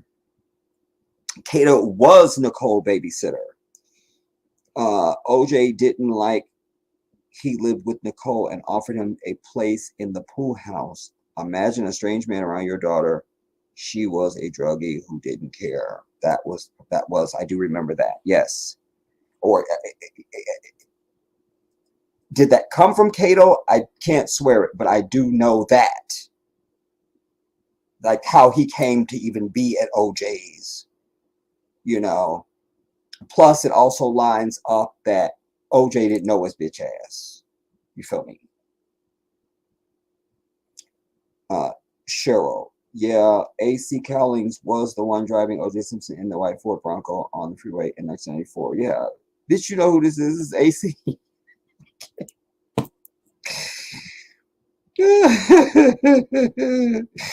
World travel. He wasn't key to anything. He sat there like a clown that he was. And I just remember him, like, every 2 seconds he was drinking water, and you saw he was dressed sitting on the stand and shit, and he was wearing fucking gray tube socks with hard shoes. Like, I mean, you're right, and the hair had the feathering, and it was just all in the highlights, and it was just all very, sat chest down, sat. Yeah, my, how the story changes. Christopher Moody. If you look through your YouTube history, you can find it if you only watched it a few months ago. Really? Sadly, I have my history turned off.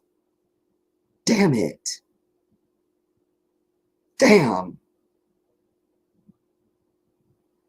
But thank you for that. That might be just enough reason for me to turn the bitch back on, Christopher.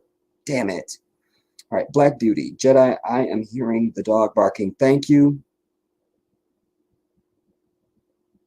Because I'm a holy man, and because I could have done away with that dog a long fucking time ago. And it seems I've just been too busy. Every time I think I'm going to call animal control, I don't get around to it. I know one day, not too long ago back, I was telling my neighbor, yeah, we need to get together and we need to team up on calling animal control. So if a few of us call, then they'll be like, oh, it's multiple calls about this fucking dog from hell, type thing. So personally, I just want to go over there and just stab it and be over it, but I don't want to go to hell for that. Nixie, greetings. That's not for me. World Traveler, these questions are ridiculous.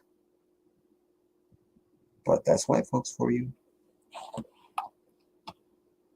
That's who they are. Now, I want to come to this short little piece on prostate cancer, everybody, because I wanted an excuse to talk about this, because it's important that brothers understand that you need to be aware. because you live in the asshole of the devil. Because when I was diagnosed with prostate cancer and I sat in my underwear for 4 days with my blinds closed and I wouldn't take phone calls, one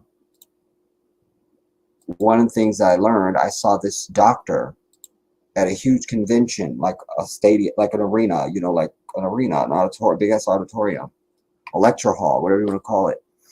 And he was lecturing other physicians about prostate cancer. And at one point, he put up a big board, you know, a screen. And he said, like, everything that's in green, they have no incidence of prostate cancer. They don't have it. Like, they don't have it. Everything in red, they have it. Of course, this fucking asshole of the devil was all red. He goes, but if you come from one of the places that's green and come to some place that's red, you're at much of a risk for prostate cancer as if you were born there. It's environmental. It's environmental, and it's targeted at us. Because if we listen to this white serpent devil who claims that we're all the same, then why am I twice as likely to develop prostate cancer than your white ass? Since we're all the same, because we're not. Damn it. Not because I say so, but because the owner of existence says so. All right, did I switch over yet? Yeah, I did. All right, let's go.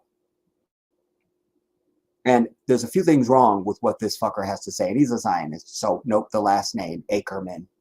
Today on X, formerly known as Twitter, the family of former football star and actor O.J. Simpson told the public about his death, saying that he died of prostate cancer. It was back in May of last year. Simpson posted this video on X saying he had cancer and was undergoing chemotherapy. He didn't specify what kind of cancer he was battling, but just this past February, sources revealed it was prostate cancer. Here with us now is Dr. Scott Ackerman. He's medical director of the Ackerman Cancer Center here in Jacksonville. Thanks for joining us to talk about this. There are so many unknowns with All they OJ. can do is own everything and be fucking lawyers and accountants and doctors and shit because they're ugly as fuck. Do you understand what I'm telling you right here? Let's go on. Cancer. We don't know how long he had it before he told the public, but we know early detection is the key. So how do you spot it early? It's difficult to spot prostate cancer early because they go to a white bitch journalism school. So how do you spot it? Watch the body language, everybody. Shit don't get past me, and when it do, it's not much. Goddamn, watch. Here with us now is Dr. Scott But I love her Ackerman. question. We need it, but watch her ass And he's medical director and of the the awful whatever she's wearing. But that watch her body. Ackerman Cancer Center here in Jacksonville. Thanks for joining us to talk about this. There are so many unknowns with OJ, you know, his cancer. We don't know how long he had it before he told the public, but we know early detection is the key. So how do you spot it early? That's so white bitch. You've seen Diane Sawyer, fucking Cynthia McFadden, any bitch on MSNBC, CNN. You've seen that body language. It's just like, I cannot. It's difficult to spot prostate cancer early because the signs and symptoms of prostate cancer mimic other benign, non-malignant processes. Now, that's important what he said right there. Because you can have the PSA test, which is prostate-specific antigen. That's what a PSA blood test is. And then they have the index test where they stick the finger in your booty so they could feel the prostate. This will tell them if it's enlarged and things like that. Then there's also the biopsy. I've had it all. But like he says, it's kind of tricky though, really. You know, it's a slow moving cancer, but it's also tricky because don't ever fall for this. If your parents had it and you have it, then you should just expect it to get it's hereditary. It's not hereditary. It means like if I walked to a nuclear reactor and you were with me, if I got radiation, so did your bitch ass because you were with me. So we're usually with our parents and we eat what they eat and do what they do. Not like they pass the shit on to you. Stop falling for that. Damn. So that, but you have to know. So you should get 2 or 3 opinions. 4, goddamn. When they tell you have prostate cancer. Be very, very, very careful. because I think when they make a mistake, they don't own up to it. I think that. What I do know is that if you do have prostate cancer, or any type of cancer, but since we're talking about prostate cancer specifically, the main thing you're looking for, because it's a slow-moving cancer, so depending on when you get it, depending on how far along it is, if it's just still in the prostate, it's a slow-moving cancer, nothing to really, you're probably not going to die of that. But if it's metastasized and gotten outside of the prostate, now we're into something else, you see, because now the other parts of the body are affected. But know this, everybody, anytime you get any type of cancer diagnosis, if you know anybody that recently got one or something like that, the best thing you can do is fucking fast. Don't eat shit. And only drink water that you can verify has not been touched by this fucking white devil. Because you starve it, the body, and get a hold of some camel's milk for the love of God. The body has the ability to repair itself, man. Like, I hate bitching about being so skinny because I'm so healthy. Like, what do you want? Would you rather be big and unhealthy or skinny and healthy? And I don't want to ever be ungrateful to God, you know? But if you have the discipline to take proper care of yourself, all disease, all pain, any abnormality with this temple, it's like having sensors or cameras in your house or alarms on your gate. As soon as they're breached, something alerts you. The body is letting, if it could just be a headache, your body is telling you, you are bullshit. You need to fix something. I can't do this. Why am I not perfect right now? What are you doing? What? And you're supposed to go and find out and stop that. It's programmed to let us know you are doing something to me that I don't like. So don't run to a fucking pill or something that only fixes what this is producing. We have to stop this flood, but you didn't go fix the fucking dam that the flood is coming from. That's what American medicine does. We have to fix the dam. We're all over here fixing the dam, but it's just gushing out the fucking, you see? No. First thing you want to do is fast immediately. You only can have water, if even that. We'll just hear this out. It's only 4 minutes, and I just shut up. It's No, I difficult to can't spot shut up because I want to explain some things through this because there's some things he lies about. prostate cancer early because the signs and symptoms of prostate cancer mimic other benign, Scott, SCOT, Zion as fuck. Ackerman, Zion as fuck. malignant processes. We detect it early by doing screening examinations generally, but the early signs and symptoms that one could have would be erectile dysfunction, frequency of urination, and both those we see as men get older and the prostates get larger. But I didn't have any of that, and they were telling me I had prostate cancer.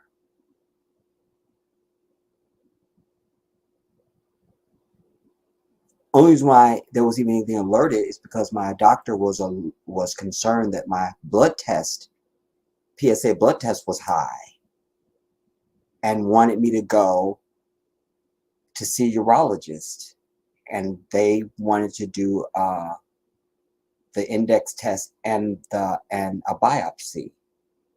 And they did the biopsy, and they tell me that, but see, something happened. Because I got a phone call. I'd already had the biopsy. I got a phone call. And I don't know what happened. If I called them back because something went wrong with the phone call, or they called me back. But somehow there was another guy that was telling me, well, if they're calling you, they usually don't call you if it's bad news. They usually only call you if it's good news. Then maybe I called and I don't know, but because time can be a blur for me, man. And then eventually, whoever the fuck was that called me was like, "Yeah, you have prostate cancer." Like on the phone, like and I've already been told they're not going to tell you this on the phone, and you just blurting it out like it's nothing. Fuck you, you know. And yeah, it's something about my spirit just told me, I don't know what it feels like when you have it, but I don't feel like I have that. I'm not accepting that. I don't accept it. I don't accept it. Then when I went down to see my biopsy, I thought it was going to be, hopefully it's on here. I'll just die if these aren't on here. I thought it was going to be like my colonoscopy. These pictures are color, HD. The colon is a very beautiful thing. It's all fine. Oh, I can't see. I'll wait till I come back to me. Anyways, it wasn't that. It was like some ultrasound shit that when women see the baby and I don't see shit but gray and black, and they're like, "Oh, there go the head. I see that." Like, what the fuck? And I'm like, I thought it was gonna be. And then he like got a little attitude, white dude, and then he had some little pudgy white dude in a lab coat come in and was sitting there looking at me kind of weird. I felt like a specimen. I didn't like it. I didn't like it. He was like, you need to accept that you have prostate cancer, and that's just what it is. Like very curt. Like you don't know who's sitting in front of you. You see my Arabic name, and I'm sitting here in traditional clothing, but nigga, I'm from Southside Chicago. I'll get up and start some shit up in this bitch right now. Understand? You know. So I just, and then, but I already had my trip planned to Maryland. I was there for a month, and then 2 days before I was supposed to fly back to LA, I fell 4 stories, got injured. Now I'm in a wheelchair for a year. I can't deal with it. Well, until a year later, then I'm like, I need to have another biopsy because I don't know, I can't deal with both of these at the same time. I used to go to sleep praying to God and crying, saying I can't deal with both of these. I can't. I'm in a wheelchair. I'm transferring myself. This was all new for me. It was too much. It was too much. It was too much. Anyways, this clip is not that long. Let me try and just shut up and get through it and point out the pieces I need to point out to you. As the cancers grow and become more Context, because I yacked Early for so long. detection is the key. So how do you spot it early? It's difficult to spot prostate cancer early because the signs and symptoms of prostate cancer mimic other benign, non-malignant processes. We detect it early by doing screening examinations generally, but the early signs and symptoms that one could have would be erectile dysfunction, frequency of urination, and both those we see as men get older and the prostates get larger. As the cancers grow and become more advanced, you might have some blood in the urine, and if it spreads to other parts of the body, you would get bone pain. Those are all the common symptoms that you might have with prostate cancer. But generally, it's asymptomatic, meaning no symptoms, and men don't even know they have it. Now, because O.J. Simpson, because prostate cancer is treatable and oftentimes curable, is it safe to assume that maybe he didn't know about it early, or can it progress extremely fast in somebody? Well, that's the assumption, is that it was diagnosed at a more later stage. Because as you mentioned, when men are diagnosed with prostate cancer at an early stage, which most... And it must have metastasized. Most men are because of screening, the cure rate is well north of 95%.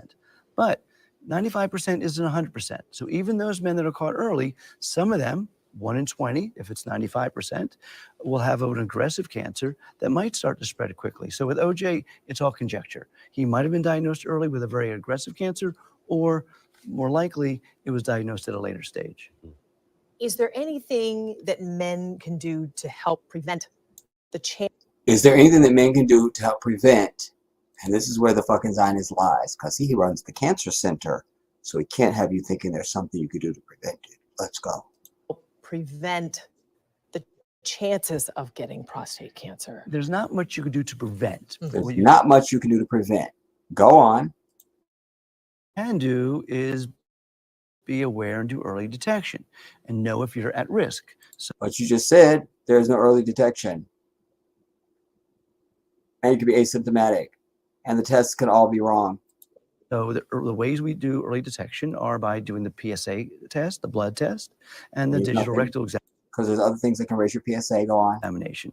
A rectal examination that won't really mean anything. I mean, it'll tell you if the prostate is enlarged. Go on. And men should speak to their physicians about that because we recommend it at different ages based on the man's risk factors. Listen, you have to. One of the best things to stave off prostate cancer is you need to have, if you're going to have red meat, which you shouldn't, but if you're going to have red meat, you cannot cook it in a carcinogenic atmosphere. That means no grilled steaks, no grilled burgers, no grilled fucking hot dogs, nothing on a fucking grill that's meat. Those are carcinogenic. That's real. If you understand. You cannot have any processed lunch meats. No turkey, no hot dogs, no bacon, no anything that comes out of a pack and it's meat. Ooh, look, I'm making a sandwich. No, you're not. Sat your ass down. Sat.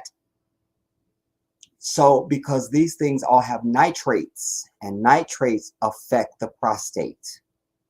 This is the truth. And you need to lay low on dairy, brothers. Lay low on dairy. Low. Unless it's camel's milk. Lay low on dairy. Doesn't mean you can't have it. You just can't have a lot of it. And you can't have it frequently. Can't have a lot and you can't have it frequently. That means a little every once in a while. A great little while. You feel me? These are significant things that you can do to help to avoid prostate cancer, you know. And for those of you guys who eat pork still, I'm telling you, there's a video here on the channel. It's one of my many eloquent pieces of work showing you that there are over 75 diseases that are caused by eating pork. That means there's 75 whole diseases that you get that I will never get as a Muslim. Just won't come into my radar because I don't eat fucking pork. And among them is Alzheimer's and dementia. Because what they're not going to tell you is that that's fucking worms eating the fuck out of your brain from pork. This is why the Christian scripture goes further than the Quran. Tells you you're not supposed to touch its flesh at fucking all. But there's everybody eating a fucking ham sandwich and all of it. No. No. Damn it, no. Let's hear the rest of the Zionist liar. Because there's no way to prevent it, according to Scott, with one T, Ackerman, the Zionist. Go on. Take the test, the blood test, and the digital rectal examination. And men should speak to their physicians about that because we recommend it at different ages based on the man's risk factors. So for instance, if you have no real risk factors, we recommend those screenings after the age of 50, and that being done annually. But if you have a risk factor, such as if you're African American, and black men have double the risk of prostate cancer compared to white men, or if you have a father or a brother who's had prostate cancer, we then recommend. Why are black men more at risk than the white motherfucker? Because the white devil told you we're all the same. We all bleed the same. We're one human family, and all the other vomit they've sold you. Instead of acknowledging that you are a supreme human being, unique indeed and special, coated in a melanin that is connected in energy to the universe. They use this shit in fucking computer chips right now. It's worth more than gold.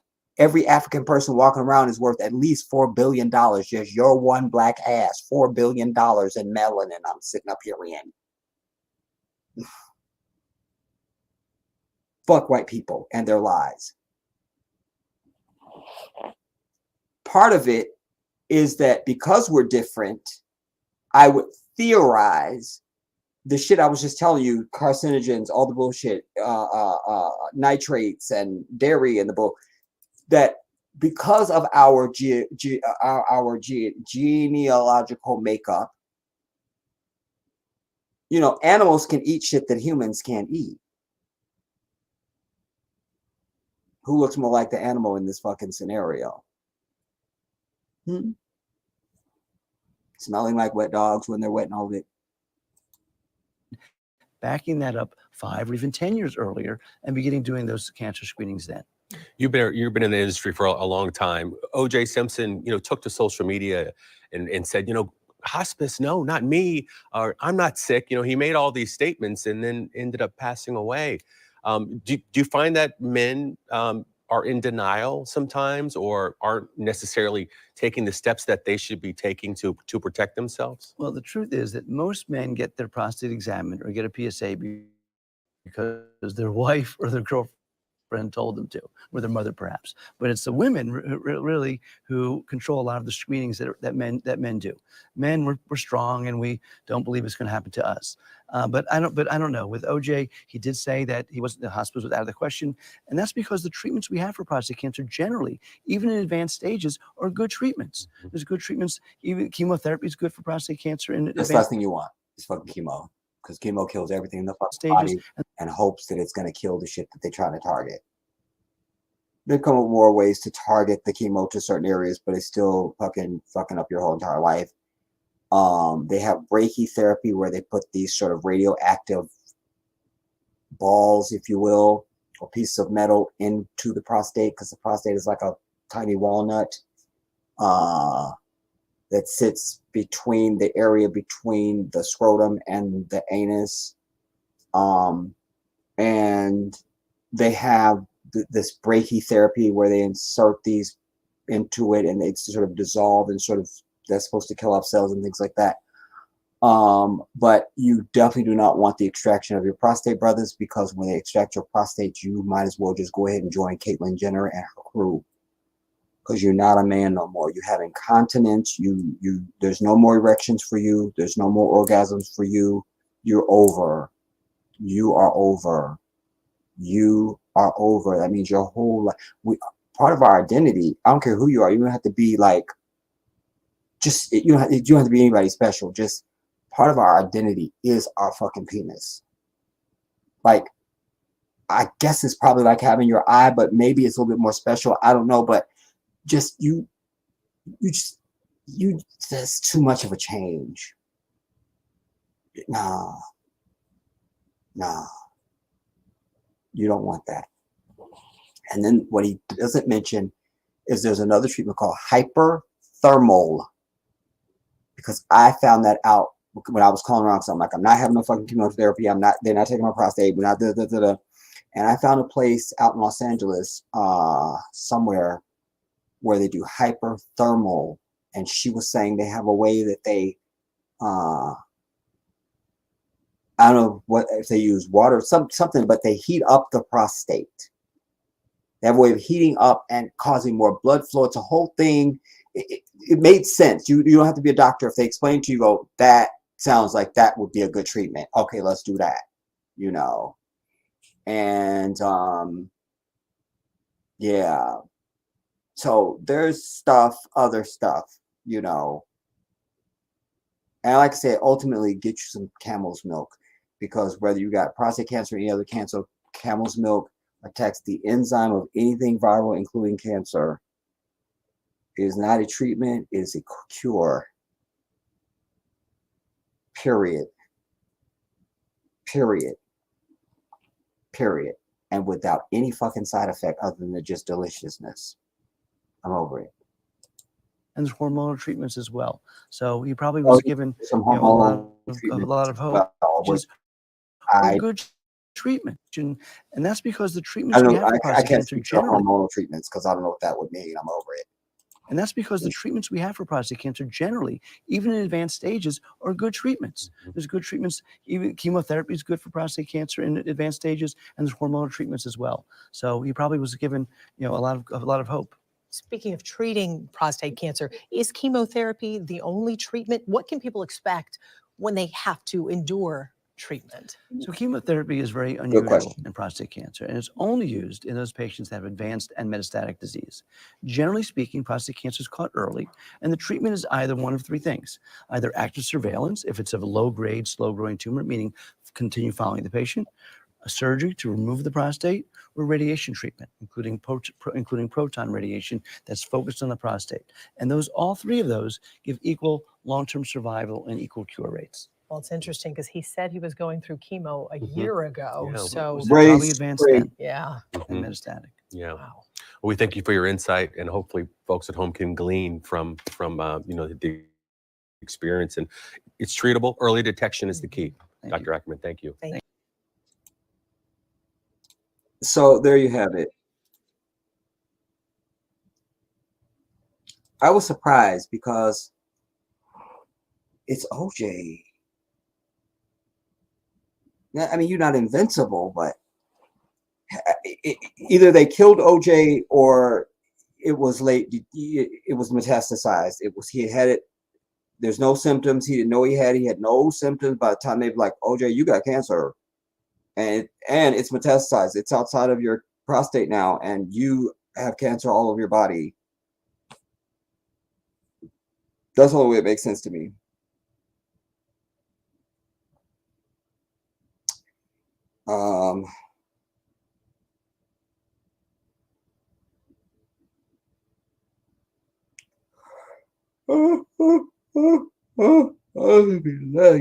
To the regime. Ray Supreme, what's up, brother? Again. What was I supposed to tell you, Ray?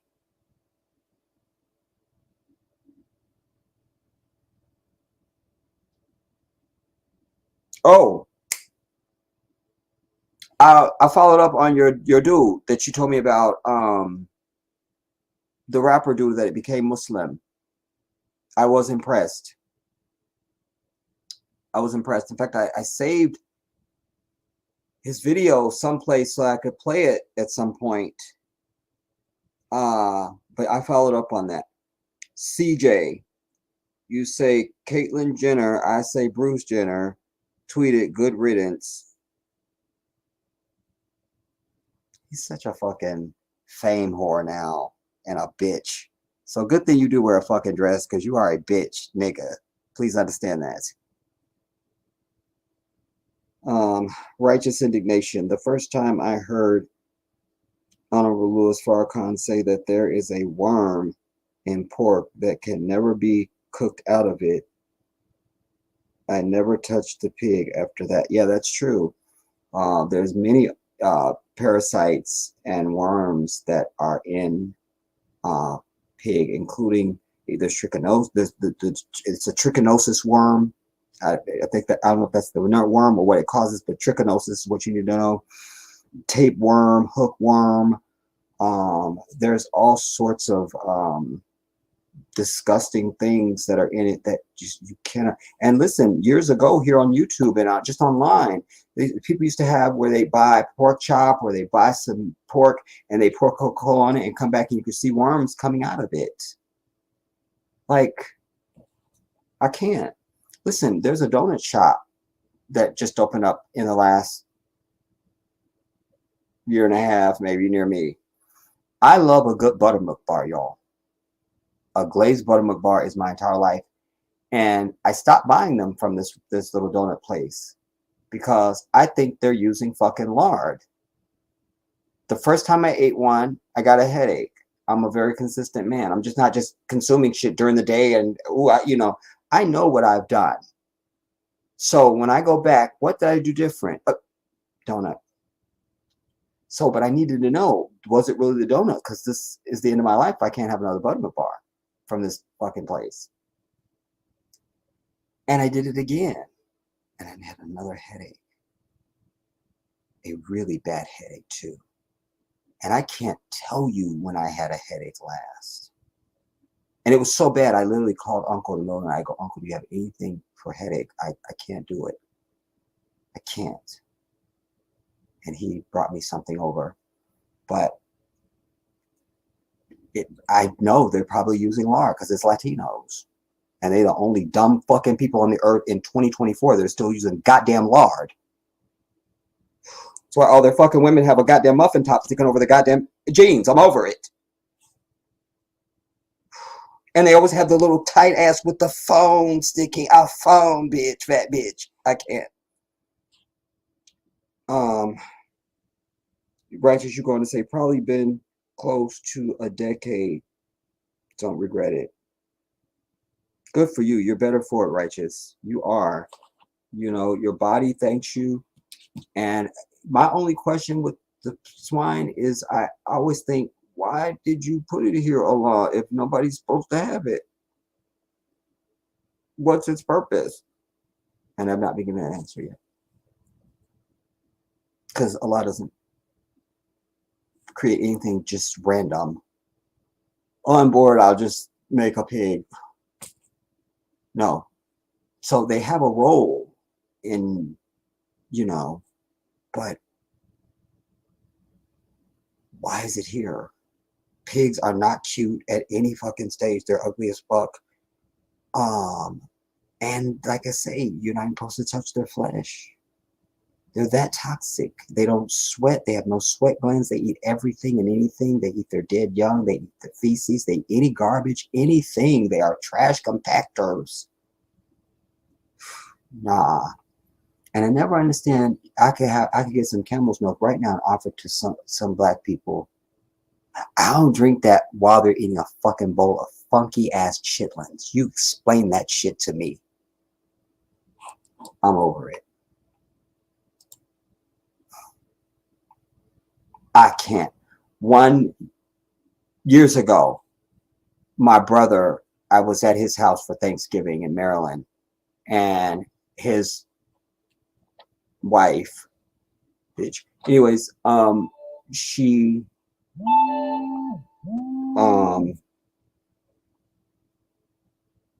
you know, when we were time to eat, she was just doing it buffet style, where you just got to everybody fix their own plate and we sit down to eat. And there was this film over it, and she was like, "Oh, that's the chitlins." Like, fuck you, bitch. Like, why do you want that? Anything that stank is not for human consumption. Period. Done. From chitlins to a woman, it don't matter. If it stank, that ain't for you.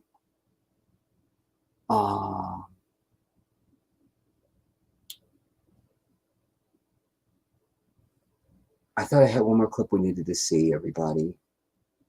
But you know what? I'm going to land us on a hot note. Oh, I did that one. I did that one. I did all my clips. This is rare. Now, let's go to something random that will be a good landing spot. This really got me. This got me, dude. Like, I cannot go on. I don't need to. And you probably have seen it. And if you haven't, you will be like, this is some bullshit.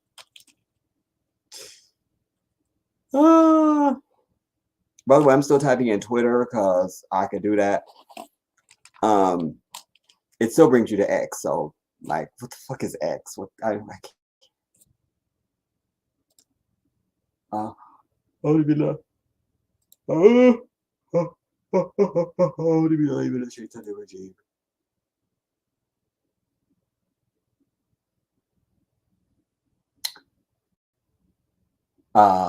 man, there's so much here.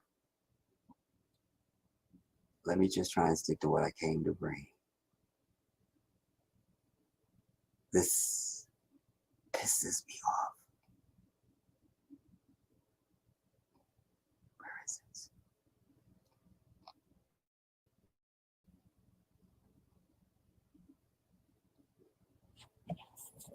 Oh man, oh that's good too. Oh, remember, okay, this is what I was trying to show you, but I'm gonna show you now. Fuck it, we're not gonna see it. Okay, you're gonna see this. First thing, no.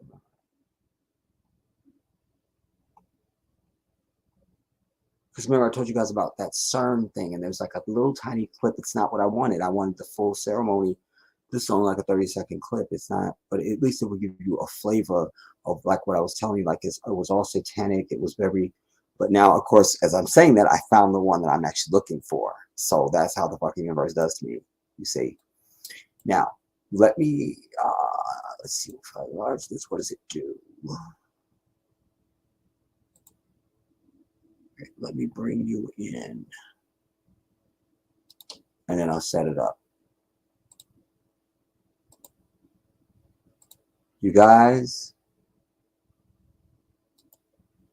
this sends me. Now I can make some concessions because he's obviously African.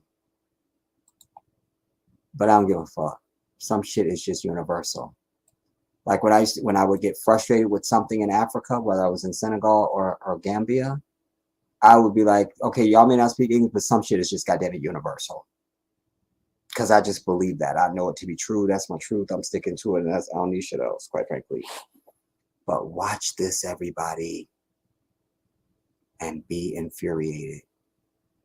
Says girl on first date, insists guy open car door. Go. Aren't you gonna get out? No, I just opened it. No, you're gonna open my door for me. Come out and open the door for me, or I'm not getting in. No, it's cold outside now. You're not cold. Come inside. Come open my door, please. It's cold. But you're already standing there now. Just come in. I turned on the. Just come in. I love how they speak. Just come in. Like, and they always put an emphasis on just. Like you go, how do you get to the such and such? You can just go to the end of the block and turn and you will find it. You can just, it's always just, it's fine. I love that so much. Shut up, Jedi. Come inside. Come open my door, please. It's cold. But you're already standing there now. Just come in. I turned on the heat. Look, the car seat is I don't care what you turned on. I'm not getting in the car. Everything is on. I'm not getting in this car until you come and open the door for me. I'm a lady. No, I get that, but you're already standing there now. It's not like I can, I can, but you're there. So I'm just saying, since you're there, I've already opened it. Just get in. I don't touch doors, so come open the door for me. I drove 30 minutes to get here, and I'm here. I turned on the heater, everything. Even the date we're going on is me that we pay. I will pay and I'll bring you back. So the least you can do is come and sit down. I'm offering you free seats. No. I'm not getting in the car. What kind of...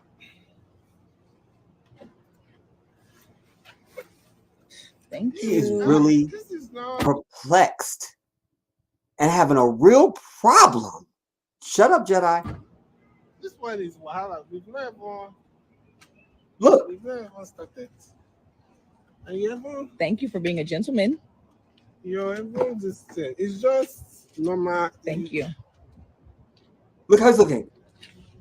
We have to go back and see that face again. He looks like you just stole his woman, or like he doesn't understand what planet we don't. I mean, normal. Thank you. Look.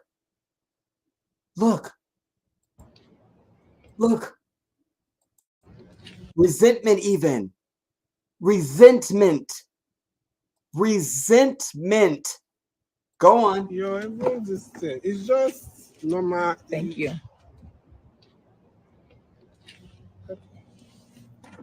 Why are you like? I'm ready now. You know what? Don't worry. Come out. Are you serious? No, just come out because I don't think this. No, come. Just come out first. Are you serious right now? No, come. I want to show you something. Okay. I want to show you something. I'm very confused. How I drove to this place.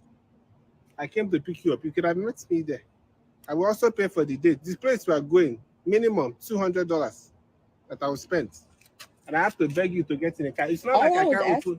All I was asking is that you just open the door. It's not that I can't open door.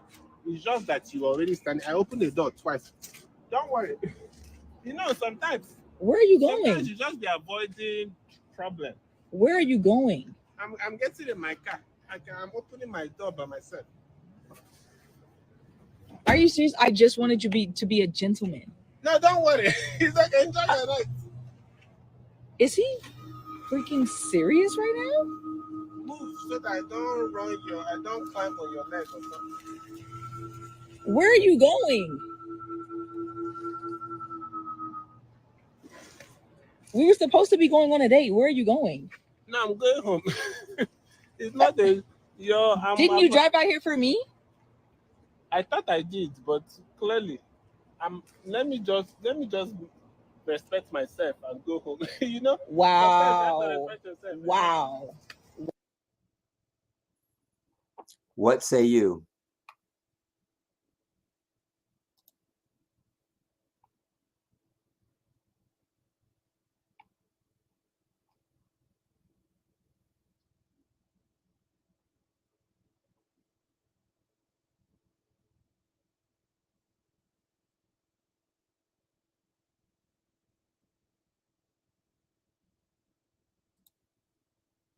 Oh, what am I doing?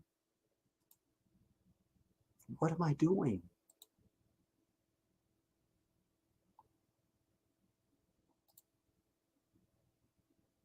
Oh.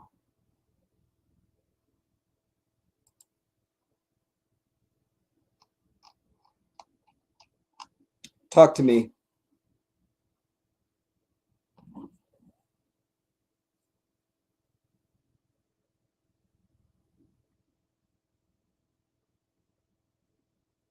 Are y'all still there?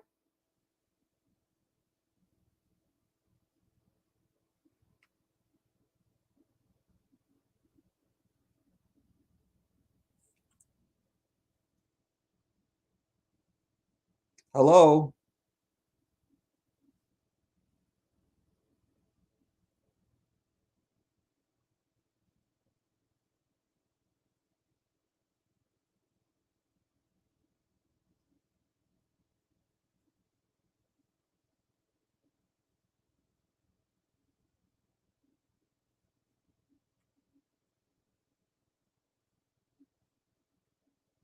Okay, I guess y'all are, I guess everybody fell asleep or something.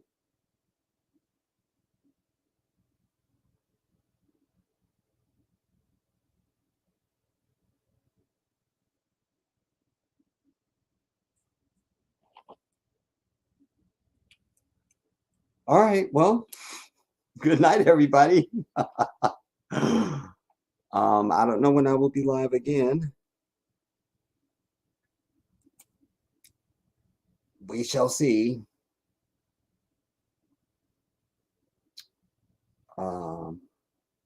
But for now, this is the Jedi.